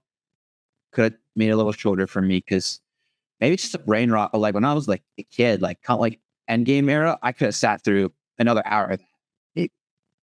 But now it's definitely taking its toll. So pretty long, but had a lot of fun with the action and the bow, him pulling the string to like signal like an animal or whatever. Like I just loved how they referenced that multiple times and how little things like that paid off. Yeah, I thought it was really well done. I'm going to give it like a 9. So, yes. Popcorn, someone. I'm gonna popcorn Austin. Let's go. I'm so hyped. There's only one funny scene in this movie, and I got I can't picture it, so it's all yours. Yeah, you're gonna get it. It's not like that funny, but like it is the only one where it's just like, okay, I need no one else to say this because I think you're gonna agree that this is like actually funny. But yeah. Okay. Least favorite. I went through like what I thought like were my negatives, and those were all the ones that I had for least favorite. So I'm gonna throw in a little curveball. And it's a bit of a joke, but also not. The horse. Ain't no way they making that shit, man. Like, what are we talking about? What are we talking about? That was some fine craftsmanship. And like specifically, I get the body of it. Like, I think I can see the body of it being made from like the hull of ships, and like I got that. The head and the hoofs and stuff, like the hoofs are all like singular pieces of wood. It just did not look like anything that crew of soldiers could put together from some ships there. Also, surely they would have felt the disbursement of weight as they moved it, right? I'm not like that fighting against the whole Trojan horse thing, which I'm not going to do. Honestly, this is kind of a joke thing, but also like, yeah. You had to pick something negative. I get shit. Yeah, I had to pick a negative because I love this shit. This was so fun to me. Funniest. Okay. Go and get Tom Holland's nose and bring it back to me as a sign that he's dead. And he's like, "Do you recognize him just by his nose?" And he's like, "Bring his ears too." That is good. Yeah. It's just kind of like a chuckle thing. Yeah. Like I thought that was funny. I'm just like, yeah. Maybe not the nose, but like nose ear combo. Like I know, like not his head, not like anything else. Just nose and ears. Like Robert Pattinson's got him locked down. I thought that was funny. And like that's the only time doing the movie. I got it. So that's Yeah, that's funny. I actually have a different scene. Okay, great. Okay. Yeah, that was the only one I had.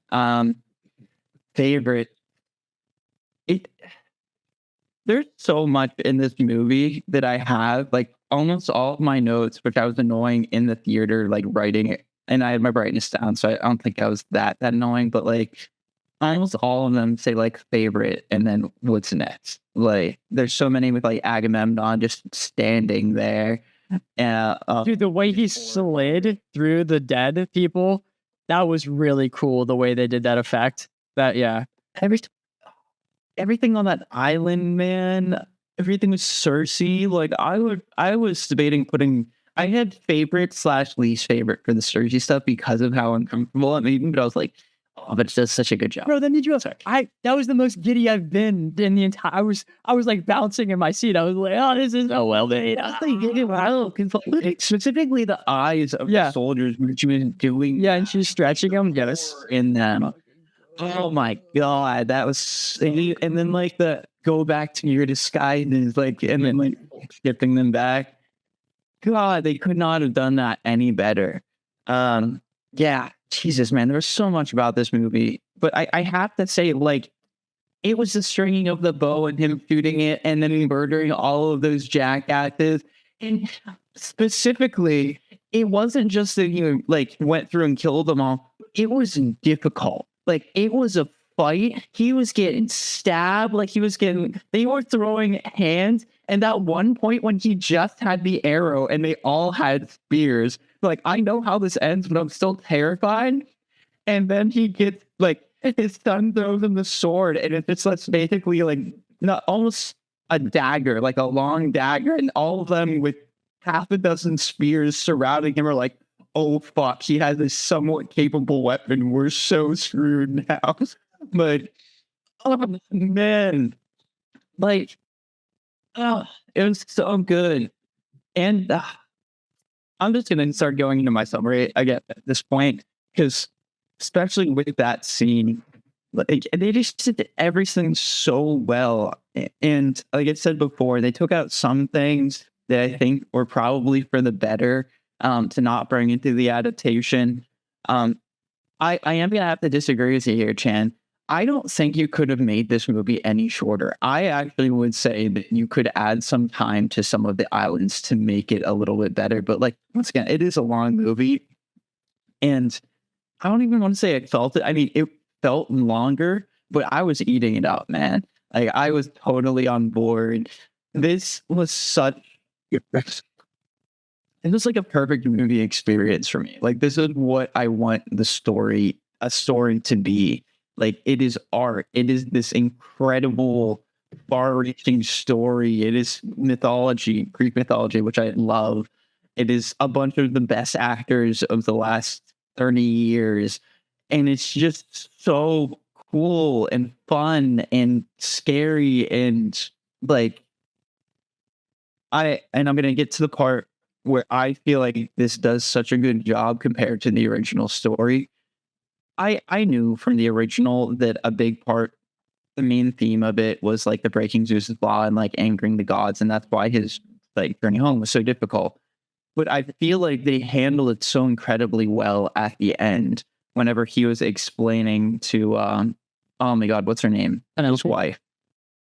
Penelope. The only normal name you don't remember. Yeah. I was just like, Anne Hathaway's eating that shit up. I'm like, I don't care about the character. Like, she killed that. Oh my God. I could go on for so much, especially, we didn't even talk about her character and what she says and stuff at all, but like her screaming about her being on this, she's like, I'm sitting on this empty throne for 20 years and like, and getting pissed off. And then her conversation with Odysseus, but I guess that conversation is what I want to like stay on a bit, because they made you feel how impactful breaking Zeus's law was. Like, that was a continuity throughout the whole movie. And it was them going and kind of basically begging for food. It happened with the temple. It's the whole reason why the suitors were there. Like, it was just presence. And to me, I didn't forget a lot of that from the Odyssey about how that's why the journey was that difficult, was because the gods were angered because of that. And I was like, man, they're really hitting the Zeus's law thing on the head a lot here. But the fact that they were the people from the sea was awesome in my mind. Like, I don't know if that wasn't in the original, I forgot about it, but like the fact that they just broke what they saw as civilization just to win a war to like win back some like trading posts and get Helen of Troy. Like I was totally ready, and I had in the back of my mind to say like, I don't need there to be a big lesson that comes from this. Like it's a whole story. I enjoy it for what it is. But the impact that he had when he was telling Penelope how he had basically destroyed this world and thought that everything was going to go to chaos because he had taken every sort of civility out of like strangers interacting with each other because he had taken advantage of the people of Troy. I love that. And it's such everything about this movie is just so perfect in my mind. Like there's some minor things that maybe I don't love. I wish I wouldn't have almost had a seizure and gone deaf. But if I would have, it'd be a cool story to say it was from this movie. So like I don't even know if that's a negative. I've been rambling. Sorry. Yes, I definitely recommend this movie to anyone and everyone. And I'm going to give it a 9.5. I have two things to say. I thought you were going to give it a 10 too. I was close. I was so close to giving it a 10, but there's some small, like, tiny issues. And I might look back and give this a 10, but like, a 9.5, I feel very, very. Something tells me that Austin's going to veto our votes and make this like the highest rated thing on the podcast. No, yeah, that's what I was thinking. He just goes, well, it doesn't matter what you guys think. This one's a 10. Yeah. So like, I thought that was going to be what it was. Austin, I wish I hated this movie. I wish I thought this was the worst movie I've ever seen, just so I can shit your Cheerios like you did with The Witch. Well, that's tough because I have good opinions. So Fuck off. Everyone likes The Witch but you. Oh, I'm joking. Yeah, I hear you popcorning too. Skylar probably. It's just God. Yeah. I read like a book. Save the best for last, am I right? All right. Yeah, I'll say it. My funniest scene was whenever Robert Pattinson was hiding behind the pillar going, grab this bear, grab this bear. That's so fair. Like, just like, yeah, yelling from behind that. That was so funny to me. And I also like the part, like, right before it, his facial expression, the second that bow was strung, he went and just booked it. Like, that is also so funny to me because, like, again, like, he was there whenever he was hunting. He saw that shit. He saw him pull it, gone. He knew what was happening. Yeah. It was great. My least favorite is Scylla. Like, you weren't here for this part, but it was the only one that I thought looked out of place. And I couldn't figure out why, because again, going into this, I thought there was zero CGI. So I was like, why does this one look weird compared to everything else I'd seen? And then Zach told me it was CG, and I was like, oh, I know why. Yeah. I don't know. It's like I think it was CG. I legit thought people just had their hands in like socks and yeah.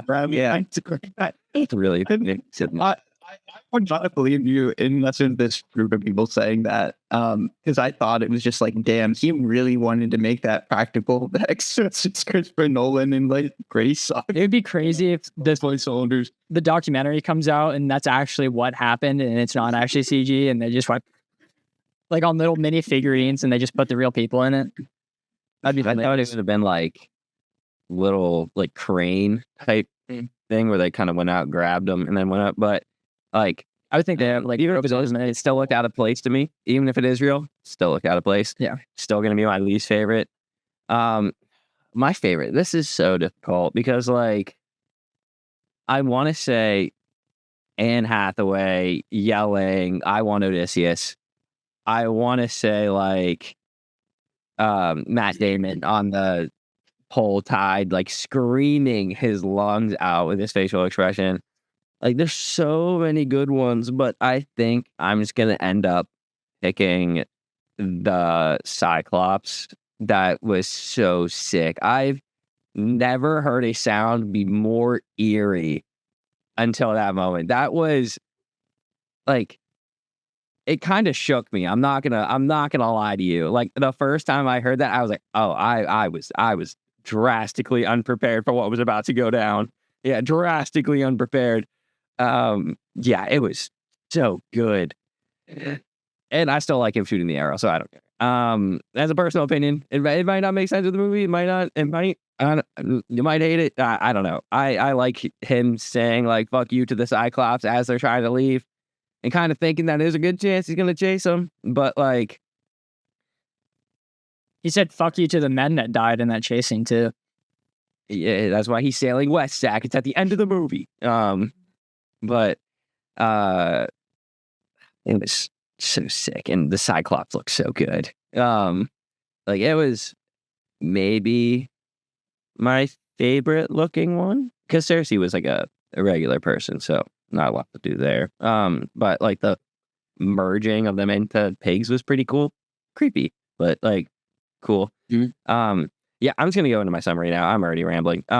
This movie's really good. I highly recommend it. It's like I kept thinking like this compared to Project Hail Mary at the end of the year. Like, oh, there might be 3 movies better than this at the end of the year. This might be one of them. This movie is so good. Like this, usually I say, again, with Oppenheimer, I probably won't rewatch this one because it's so long. This movie, I would, and I did. I wrote my notes on my first watch. The second watch, I just had fun. And the first watch, it felt really long. Like I really felt the time. The second watch, I did not feel it at all. So I was like, that is crazy. Like first one, I felt like we were on the boat for a while, kind of going along, and like I checked it, and it was like, I was like, okay, we're probably like close to half, and we were like 30 minutes into the movie, and I was like, oh, damn. And the second one, I was like, okay, we're probably like 45 minutes into the movie. I looked, and we were an hour and a half in, and I was like, oh, that's so much different than the first time. Yeah, yeah, but it was so good, and I like how they constantly jump between like current and current, you know, like what's happening with Troy and what's happening on Ithaca. Every actor in this is so good. And my favorite meme to come out of this, Zach, open up your ears because I got one for you. Agamemnon died naked, but the fit was so hard he brought that shit to hell. Okay, that was good. I thought you were gonna say the line of Robert Pattinson. Random commenter, like comment online. I don't know who that person is, but shout out that. And that shit made me laugh. Yeah, that's fine. And then Robert Pattinson, I said it earlier, he can never play a racist. He enjoyed saying plate liquor and beggar way too much. He meant that shit. It was so good. I like my note literally says plate liquor and beggar, and that's it. And I know exactly. Yeah. Again, really good. There's not need for me to really go much further, but I also gave this a 9. I have it tied with Project Hail Mary, because they both kind of like shook me in the same way, just differently. Like one was so like grand looking, and this one was also grand looking, but different grand look. Yeah, I honestly didn't know what you were talking about when you said grand looking. I was like, it could be either or. Yeah. Yeah. So like, I think you could go either or for which one you like more, and I think it's justified. That being said, I'm going to a 9, and I'll toss it to the best for last, Jack. Least favorite scene is the Cyclops scene. We've talked about that a lot.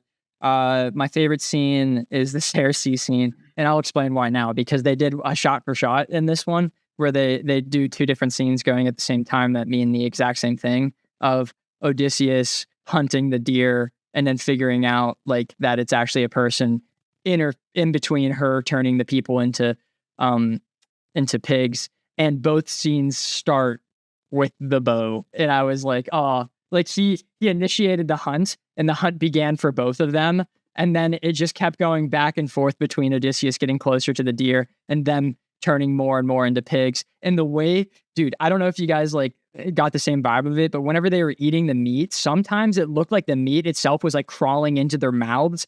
It was so fucking cool. That scene is like one of my favorite scenes of the year, just because of how well they did the like Odysseus figured it out at the same time that all of them were pigs, and then like it was made so perfectly. And I don't like that Austin like talked about how the end of that scene is not good, because I'm just gonna pretend like that didn't happen actually, and I just like the bit that I had. The funniest scene for me was whenever Robert Pattinson kicked over Odysseus and said, tell me your name. And he said the name of Elliot Page's character. And he goes, what? I don't know who that is. And then his buddy's like, what do you mean? That's the person that you always talk about. the one that offered to take the role from you or something. Like, I thought that was really funny because it was Robert. It was good acting on Robert Pattinson, and it could have been a very cliche scene because like I feel like we've seen that scene 100 times, but it was done in a really well done way that it made me giggle in the movie. So I would recommend this. I think like almost anyone could watch this movie and have a good time in it. I will say that my neck was hurting like halfway to the end of the movie because of how long the movie is. I'm not like into the movie as much as you guys are. Like I just thought it was good. I don't really have a hankering to basically ever rewatch this movie again. I have like a handful of scenes that I thought were pretty solid. And I would like to rewatch some of those scenes again, but like here's a more of a detail. I think I told this story at the beginning of the podcast. It might have been before the podcast started. I can't remember, but at the very least, Austin hasn't heard it. I accidentally bought the wrong tickets to this movie. Mom told you about it? Yeah. Very funny. Yeah, but I didn't refund them. I didn't refund them at all because I was like, oh, I'll rewatch it in IMAX whenever I go see it with my mom or whoever I can go see it with. But when the movie ended, I was like, I don't want to watch this again. Like I think this was great and amazing, and I think the end is like one of the most fun I've had like in a movie in theaters recently. But it wasn't like when The Furious ended, I was like, holy shit, this might be one of my favorite movies of all time. But this one, I just was like, oh, that was just a really well-made movie, I think. And then I canceled it. I didn't think cancel the tickets. I texted mom and I was like, can we go see Spider-Man instead of the Odyssey? And she said, okay. And I was like, okay. And then I canceled my tickets for the Odyssey and bought Spider-Man tickets. So me and mom are seeing that instead of Odyssey. Yeah, I don't know. I think it's great. I think everyone probably should see this just to see if they would like be as like I got the feeling that Chandler liked this movie, but from Skylar and Austin, they like fucking loved this movie the way that they talked about it. So I think everyone should see this movie because at the very least, I definitely far from thinking it's bad, but you also could have the chance of like gorging over it like these two over there. So I'm gonna let Skylar choose my number. So anywhere between 7 and 8. So you can choose one of those. I'm not gonna lie. I had you down. I was taking a guess that you were gonna give it a 7, not a 7.5, 8.5. Oh, so I'm already. That would make the number very nice. No, I don't want to do 8.5. 8.5's too high. Way too high. You know what? 7.5. 7.5. Yeah.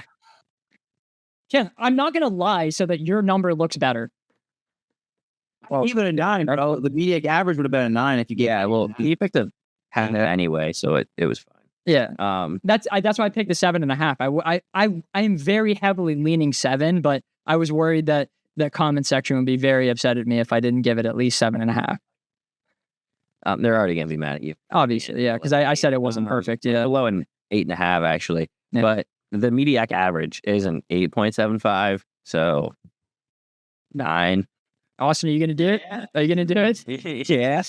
I don't know why you thought I was going to do it, to be honest. I think that's a little bit silly of me to think that, especially with next week's movie. Austin, I don't think you'll need to. I'm getting very excited for this movie. I have barely seen any trailers for it, but I just personally am very excited for it. Yeah. I'm not as well. I'm really excited. I think this is going to be the best superhero movie of the year. Okay, this doesn't involve Odyssey at all, but did you see somebody was saying the original cut for the Spider-Man movie was going to be like 3 hours? That's like that on time. What is it now? Yeah. Depending on how short it is. 220. 40 minutes is a lot of movie to get rid of. Well, I know that it's not, it might be 225. It's not as long as No Way Home. It's the second longest Spider-Man movie. I thought it was the longest. And that's 2.5 hours. I only saw that, and then I saw like a revision. I mean, maybe things have changed. I don't think I'm wrong. It's the highest selling movie of all time before release. Oh, I gotta get the tickets. Yeah, Austin, dude. I checked like 6 theaters, and like almost all of them were full. So yeah, you definitely should do that. because it's already cracked $250 million, and the movie hasn't dropped yet.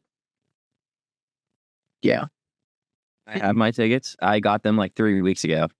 People Like the second retail came in, I was like, I'm not even gonna take the chance. Yeah, people think that this is going to be the highest grossing movie of the year, like far surpassing Doomsday and Dune.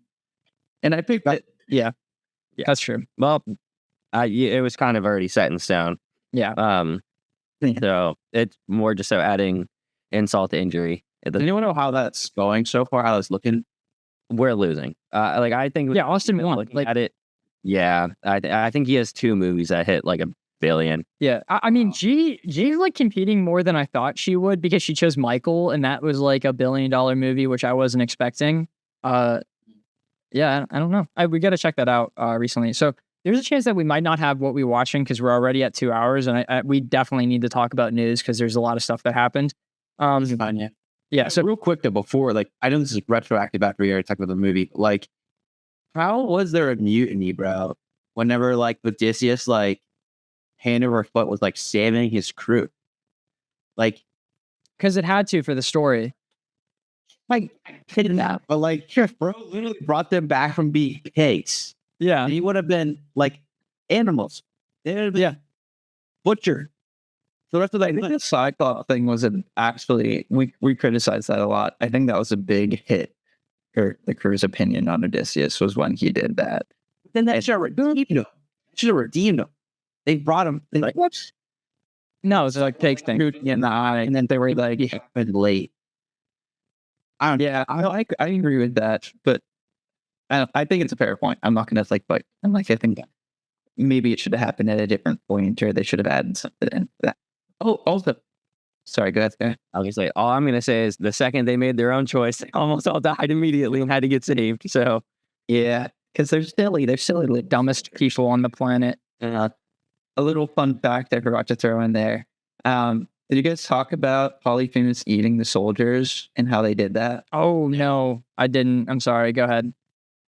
They made real edible soldiers out of like chocolate and like filled it like fake guts and stuff like that. So that he was like actually eating the armor and the soldiers. Like, That's really good. that's awesome. I was like, oh, I thought that'd be nice to throw in there. Sorry. I could guess for No, you're good. What was the budget? We know. 250 million. Wow, that's actually pretty low. I feel like for this kind of movie, What the fuck are you on about? there's some pretty big A-list actors in there. Bro, that's like one of the most expensive movies ever. No, Doomsday is definitely beating that. Doomsday is the exact same amount. Well, I don't know. For the practical, Well, I was genuinely really taken aback by that because like no, I was just was shocked because he was like, that's cheap. Like it took me a second to process it because I was like, I think this is like the 3rd or the 4th most expensive movie of all time. let's do some fact checking. it could have been way more expensive. I feel like it could have been in the 300s. Yeah, but like the only movie that's in 300 million is Endgame. Yeah, I'm just saying. I feel like this could have been. I feel like they didn't have late dinners. You know, Yeah, I think Zach's lying to you, Chan. what? being gaslit right now. What the frick? I think you're being gaslit. I mean, this is not an average price of a movie though. If you're gonna say modern Marvel movies, I think those make sense because they I'm gonna just send a screenshot. yeah, I'll take it. Like I know the Marvels is like it's 200 million, but that's because they had like 100 billion reshoots on that movie. Marketing. Yeah, something like that. Why they don't include marketing usually in that price? You have to guess. This doesn't put marketing. That's what I was gonna say. But I don't know. But I can see where Shane's coming from with this because Star Wars Force Awakens, its cost is listed at $536 That's not true. That's not true. That's not true. That's including marketing because the cost of that movie is $200 million. Or actually, I think it might be 150 million. What the fuck? Way. Holy shit, Cassie! Great timing for the summary. Yeah, dude, we just started the podcast. We're cool, guys. The movie was 3 hours long, and it was about something in Greece, and there was a cyclops. And Something in Greece. Yeah. Hell yeah. that's all I got. I definitely watched the movie. I for sure watched the movie. That was going to be my next question. I was like, did you see it? Clearly. And she has. Oh, no. I know many things about the Odyssey. I got it. Trust. But I just wanted to say hi. Hi. Hi, guys. Also, us, the audiobook for Dungeon Crawler Carl is so good. I've been missing out. Another thing, I've gotten the really cool under it now. Yeah. We're going to talk more about it.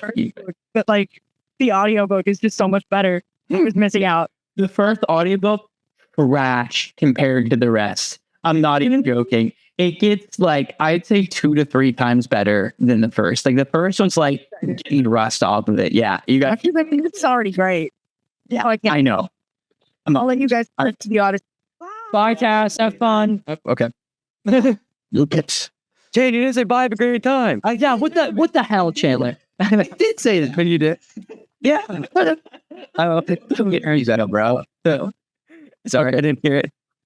We'll jump in the news now. So the judge that's over reviewing the Paramount Warner Brothers merger paused the trial because he believes it violates the federal antitrust law. So hopefully that will stop it, but it won't. We know it won't. That'll happen eventually, without a doubt. We're getting a One Piece. I think we might have talked about this, but we got the trailer for it. A One Piece Lego thing, like on Netflix. They're doing like it's like inspired off of the live action One Piece. It's Captain Usopp's crew, and it's going to be made out of Lego. That's fun. Yeah, gonna see it. They said it's 2 parts. It's 2 pieces. Thought that was funny. So we got the first trailer for Avengers Doomsday. And they officially announced the Infinity Vision that is going to be this new camera projector type that they're showcasing with the re-release of Endgame and also with Doomsday. And I saw a meme. The only reason I'm bringing it up is because of this meme that instead of Infinity Vision, they should have called it IMAX is showing Dune 3, so we made this up. So I thought that was funny. Yeah. Can I? Did you guys see this baseball cinematic universe? I did. Yeah. Yeah. I thought that was funny. I'll have to send like the TikTok or whatever in the chat, but it's just like what it was. Oh, the asshole or whatever. Yeah. Yeah. Their wall was called the asshole, and they were like, we might not be able to get to the entire asshole, but our goal is to at least get halfway into the asshole in this series. I thought that was so fucking funny. Yeah. They didn't say just everything about that. They had like 600 movies on the wall, and they were like, so if you want to watch the asshole, we recommend watching it from the start, but there is a proper watch order for the asshole. And I thought that was they did a really great job during that presentation. Yeah. So Doomsday speaking of Doomsday, it's already made $16.5 million, and it's limited pre-sales. It's only limited in the US, so that's pretty interesting that it made that much money already. We're getting, you guys know Matchbox cars? We're getting a movie. It's called Matchbox the Movie.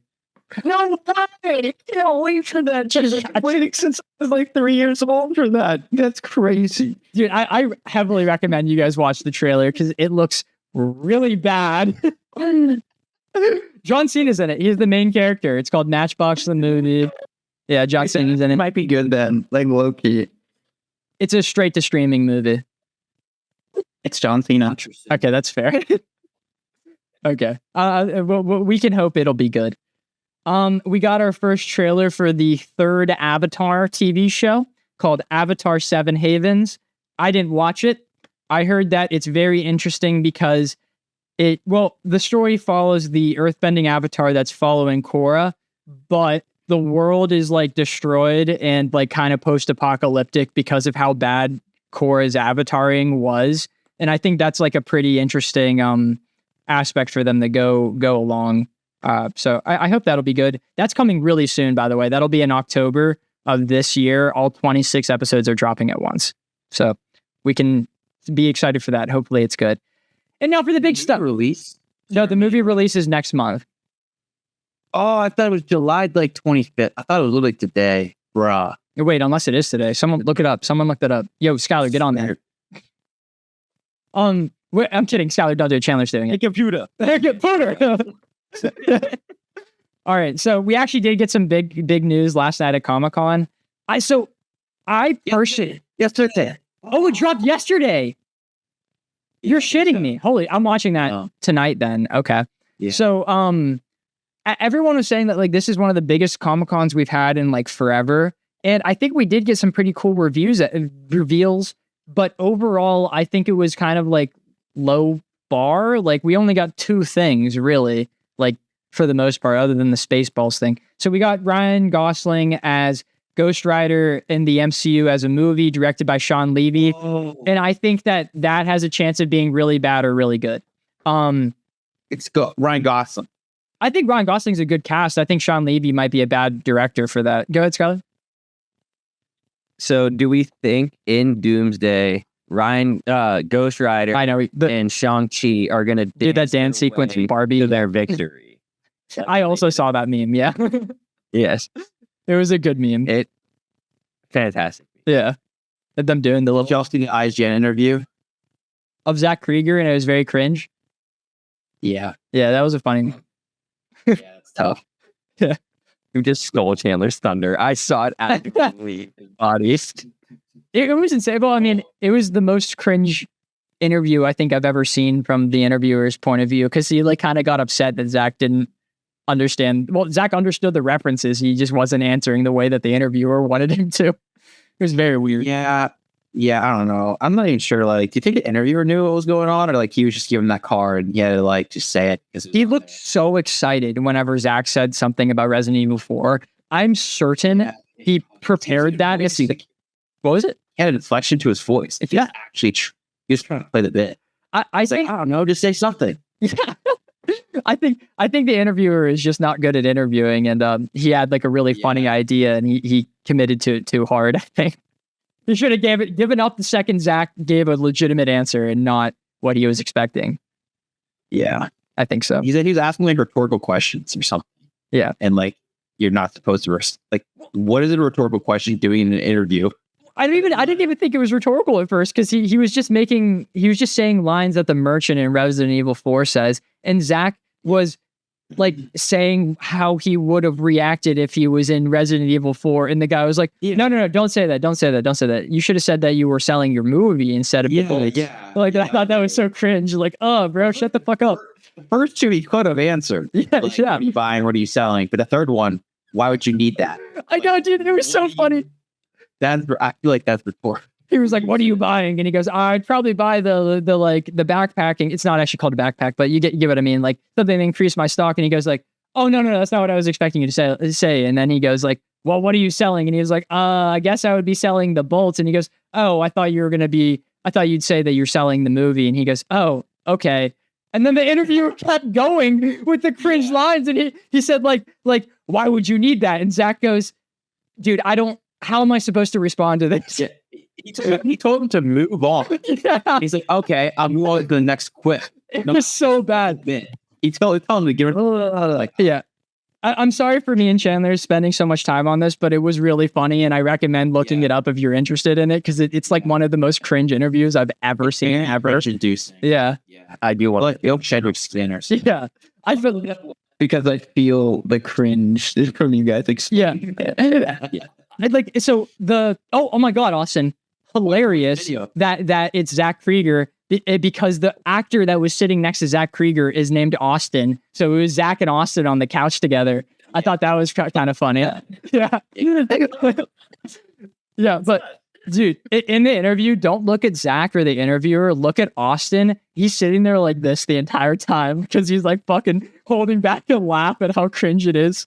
It's great. Okay, final bit of news. Black Panther 3, directed by Ryan Coogler, is going to be releasing December 15th, 2028. We got a casting for our Black Panther. It's going to be T'Challa's son, also named T'Challa, and it's David Johnson. I have no idea who this person is, but I'm sure he'll do great. Does anyone like know a movie of this that he's in? I think he's in The Long Walk, right? I don't know, man. I think he was a football Ryan Gosling. Ah, dude, On the text. I did see that meme as well, Austin, where it's like we're missing out on a generational casting, and it was Ryan Gosling in the Black Panther suit. Yeah, that was so fucking funny. Wait, what was his name again? David Johnson, Jonson. But now that I see him up close, I think he was in Romulus. Okay, that's the movie I know. Oh, never mind. He did really good in Alien Romulus, so I think he might kill this. He Actually, looks young, man. he is young. Well, remember he's supposed to be the baby at the end of He's not that young. Well, you know Black Panther 2, where there's like a genuine child there named T'Challa. Oh no, I know he's supposed to be. Yeah. I'm just saying, like, I just thought he looked young, but he's 32. I mean, he was. Damn, bro, him and Tom Zion look great for their age. He was in Romulus. Yeah, he was great in Romulus. He was the I robot. said that already. Yeah. Oh, okay. Well, I looked it up, found that. Yeah. All right, we're at 2 hours and 10 minutes, literally exactly to the second at the time whenever I looked right there. So, does everyone want to go one thing for what they're watching? Pick your favorite thing in the last week or so, and we can talk about it. And Skylar, pick someone. Chandler, what's your favorite thing you've been watching?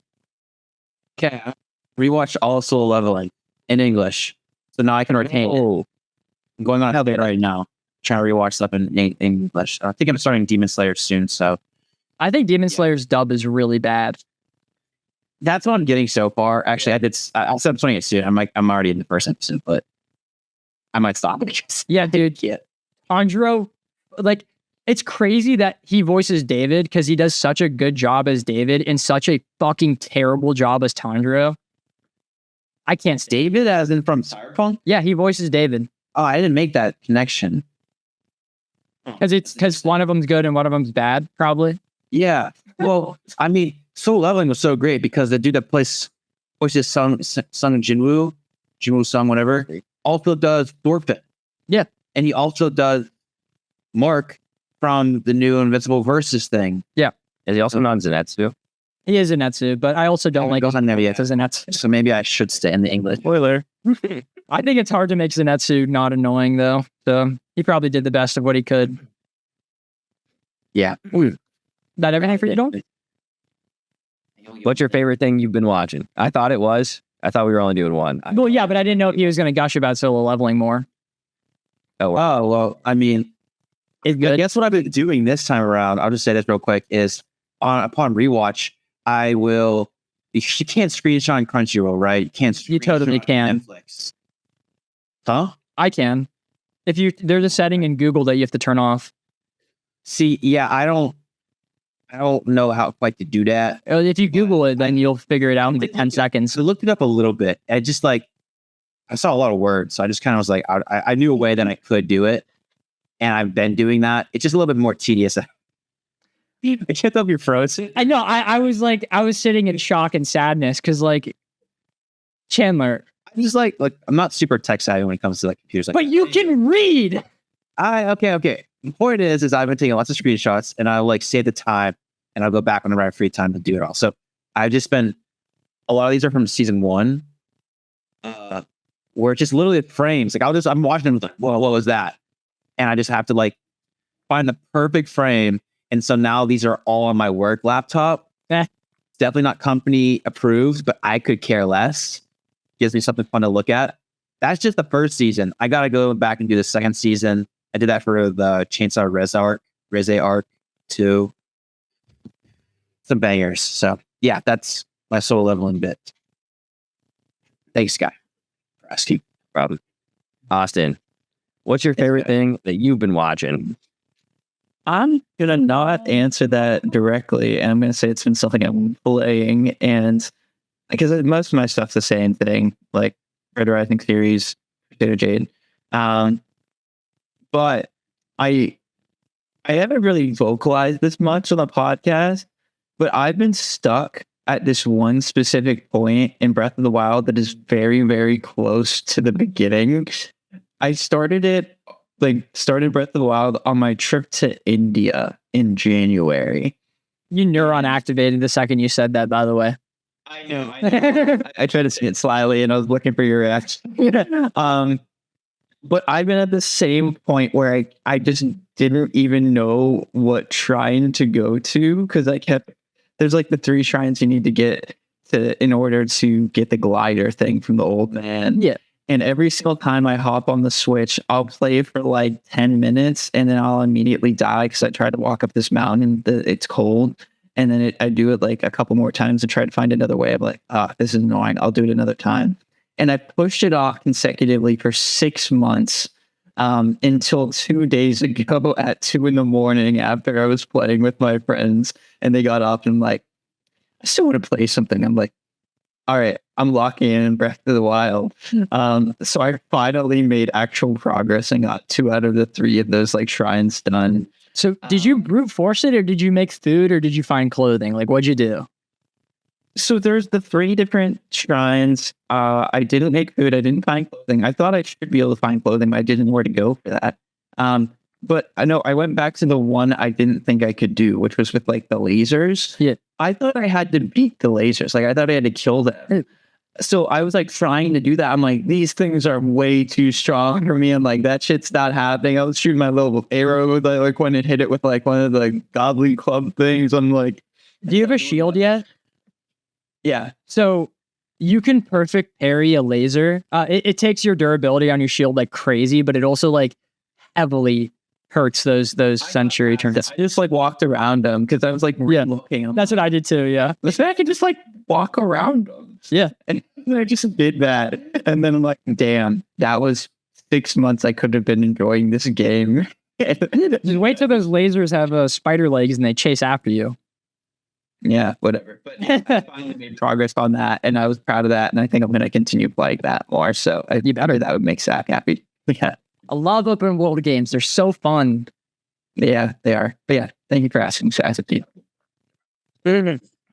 Zach, Yes. what's your favorite thing that you've been watching? That's a tough sentence. There's like 3 things I wanted to talk about, but I'm gonna have to get rid of. I want to pick one. I know. I have to get rid of. You chose these roles, man. I know. That's what I was saying. I was like, it sucks that I have to get rid of 2 of them. No, it's okay. I know I'm going to be talking about one of them next week, and I'm certain I'll talk about the other one. So I'll talk about a movie I watched after work. Excuse me. Recently. So there's a very underrated comic book movie called Dread that I watched for like the 3rd time this week, and it's really good. I think you guys should check it out one of these days, because it has like, it's one of those movies that has bad reviews, but I'm like certain it has bad reviews because it just released at the wrong time, being like an R-rated comic book movie that kind of touches on tough subjects and makes you think. And I'm certain that people just weren't interested in that in 2009, especially since it was an R-rated comic book movie, and I'm certain that they marketed it like a comic book movie instead of what it like actually is. Really, really good though. Summary: Year 3000. It's a world in which cops are the judge, jury, and executioner. Insert Punisher reference. But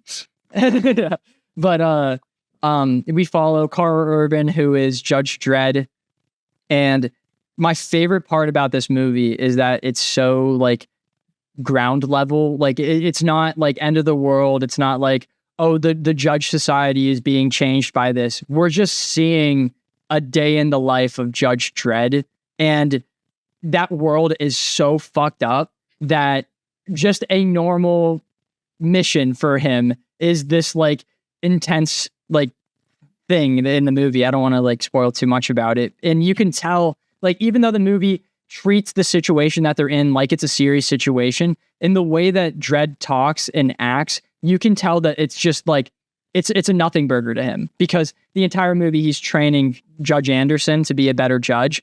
And like at the end of the movie, right before they go and do this like big thing, he looks at her and he goes, "All right, your call." It's like they're in this like insane tough situation, but he's still testing her to see how she would act in this situation, because like tomorrow they're going to wake up and have to do the exact same thing. And I think that is so well done in this movie. And the way that they showcase the brutality of the judges, but also through Anderson, you feel that she believes that the judge system is not right because they just murdered someone in front of them because he pointed a gun towards them. And when they had to hide, they hid in his apartment, and she looked at his pictures of his family and stuff like that. And even though that's what they did was legal, it was wrong to them. And it's such a fucking good movie. I very much recommend that we watch it before we get popular, because I know that it's not going to be a popular video, just because of what the movie is. All right, Chandler, ready? Yes. Okay. Thank you. 3, 2, 1. Sky, what have you been watching? Let's go. I'm proud of everyone here. My favorite thing that I've done this week is I read like 2 more chapters of Dungeon Crawler Carl. It was awesome. Yeah. Hell yeah. They beat our boss. This shit was awesome. I want to add for the porter. Yes. Okay, cool. Nice. Yes. And then they encountered a slime. Yeah. I was watching a YouTube video where they referenced Dungeon Crawler Carl recently, and I was going to send it to the chat. And then I was going to be like, I don't want to tell you guys to watch a 30-minute video just so that you can see the 10-second reference to Dungeon Crawler Carl in it.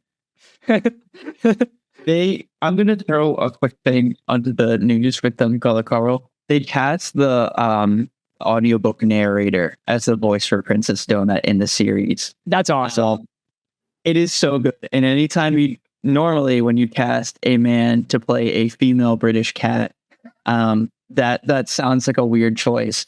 That is the best choice in the world. If you heard it, you'd understand. I didn't know the cat talked. I thought it was like an Alan Tudyk type of situation. Yeah. That's really funny. I quite enjoy that. Princess Donut is kind of awesome. I do understand why. You said she's one of your favorites, right? Yeah, she's definitely one of my. She's one of my favorites. She's one of the best characters in the series. Yeah, it was so sweet. Yeah, but that's it. I don't want to, because if I keep going, I'm going to talk about everything. But oh, sorry, I'm trying to show fan art of Ryan Gosling as Ghost Rider. It says I am Knuff. But I hope they do that. They're not going to, but I hope they do. Oh, we didn't talk about that. So like, Sean Levy can be a good director. I just don't think that he's going to be great for that movie because he's like action comedy only, basically. Sean Levy did Deadpool 2, Deadpool and Wolverine, Bullet Train, Free Guy. He just like can't do serious. Like basically, I likes Ryan Gosling too. Doesn't. Oh yeah, he's in. He did Fall Guy. You're right. Good shout. He likes Ryan Reynolds a lot. I know that. Likes them both. Ryan. Yeah. He'll be a big fan of his Ryans. Oh, he is actually directing another Ryan Gosling movie. He directed Star Wars Starfighter that's coming out next year. So, yeah. A lot of Ryan Gosling. Yeah. Guy is making a bag. Right. Holy shit, dude. Deadpool and Wolverine into a Star Wars movie into Ghost Rider. That guy doesn't need to work ever again. The thing I forgot to say about the Odyssey thing is, why is Anne Hathaway acting like she's broke? Like, that's the one thing. Yeah. I forgot. So now. There's too much I wanted to say about that. There was. Like, her acting performance and our reaction to it was so good, it makes me want to put Be My Cat Anne back on our schedule. What? There's a movie called Be My Cat Anne, and it's about a guy who wants to marry Anne Hathaway, so he makes a movie to show how good of a writer, director, and actor he is so that Anne Hathaway would fall in love with him. But the twist is that it's a found footage movie in which all of the actors in the movie don't really know they're in a movie. Interesting. And I've heard it's very divisive. Like I removed it off the list because I was very confident that none of us would actually like the movie. But from like film people, they say that like even people who like movies, it's either 50-50 on whether or not you're going to like it. But most people at the very least appreciate what the making of the movie was. But I removed it because I was like, there's a solid chance that they're going to suck. Wasn't your whole thing you want to watch movies that aren't going to... I said that like last week. I was like, I want to watch a fucking stinker. Yeah. Yeah. And I don't. remove the potential stinker. I removed it like months ago. I'll put it back on. That's true. I put it back on. Unless it's still on and I forgot to remove it. I only thought about removing it. I don't know. We'll see. We got Coyote vs. Acme next month, which is really exciting, and Spider-Man Brand New Day next week, which I'm very excited about personally. I think it'll be the best superhero movie and the second best event movie of the year. I think. That's awesome. Yeah. All right. Ready to go home? No, because I'm already home. Oh, it's a brand new day, so trying to figure it out. That was good, actually, bro. Holy shit. All right. Well, if you stuck around this long, we appreciate it. We talked about might be the most we've ever talked about a movie. It was like 2 hours, did you say? Yeah, and I definitely think that all four of us have more things to say about the movie too that we're going to sprinkle through our next couple episodes. So, hopefully you liked it. I don't really know because I've never heard a negative opinion. I haven't heard any negative opinions on this movie. Oh, yeah, You will like it. I think at the end of the day, like the only way you dislike this movie is if you went in wanting to dislike it. I feel. Yeah, probably. But the second they watch it, they're gonna be like, "Oh, my favorite movie of the year." Yeah, Dude, that end fight is just too good, man. Like you can't leave the theater feeling anything but like hype after that. It's just so good. It's Nolan's best choreographed fight by far. I think. All right. Well, if you stuck around this long, I greatly appreciate it. We're trying to hit 1,000 subs by the end of the year. So anything you do, like, comment, subscribe, share, even just watch the whole way to the end is greatly appreciated. Let us know what you thought about the Odyssey down below. Next week, we'll be doing it Spider-Man Brand New Day. Big expectations. Hopefully it's not let down. But we will see you all next week with Spider-Man. The Hulk is in that movie. Yeah, that's a trailer. Same with the Hobgoblin. That I don't. Oh yeah, I forgot that those losers are in the movie. I hope they die. All right, we'll see you guys next week with Spider-Man Brand New Day. See you. Bye.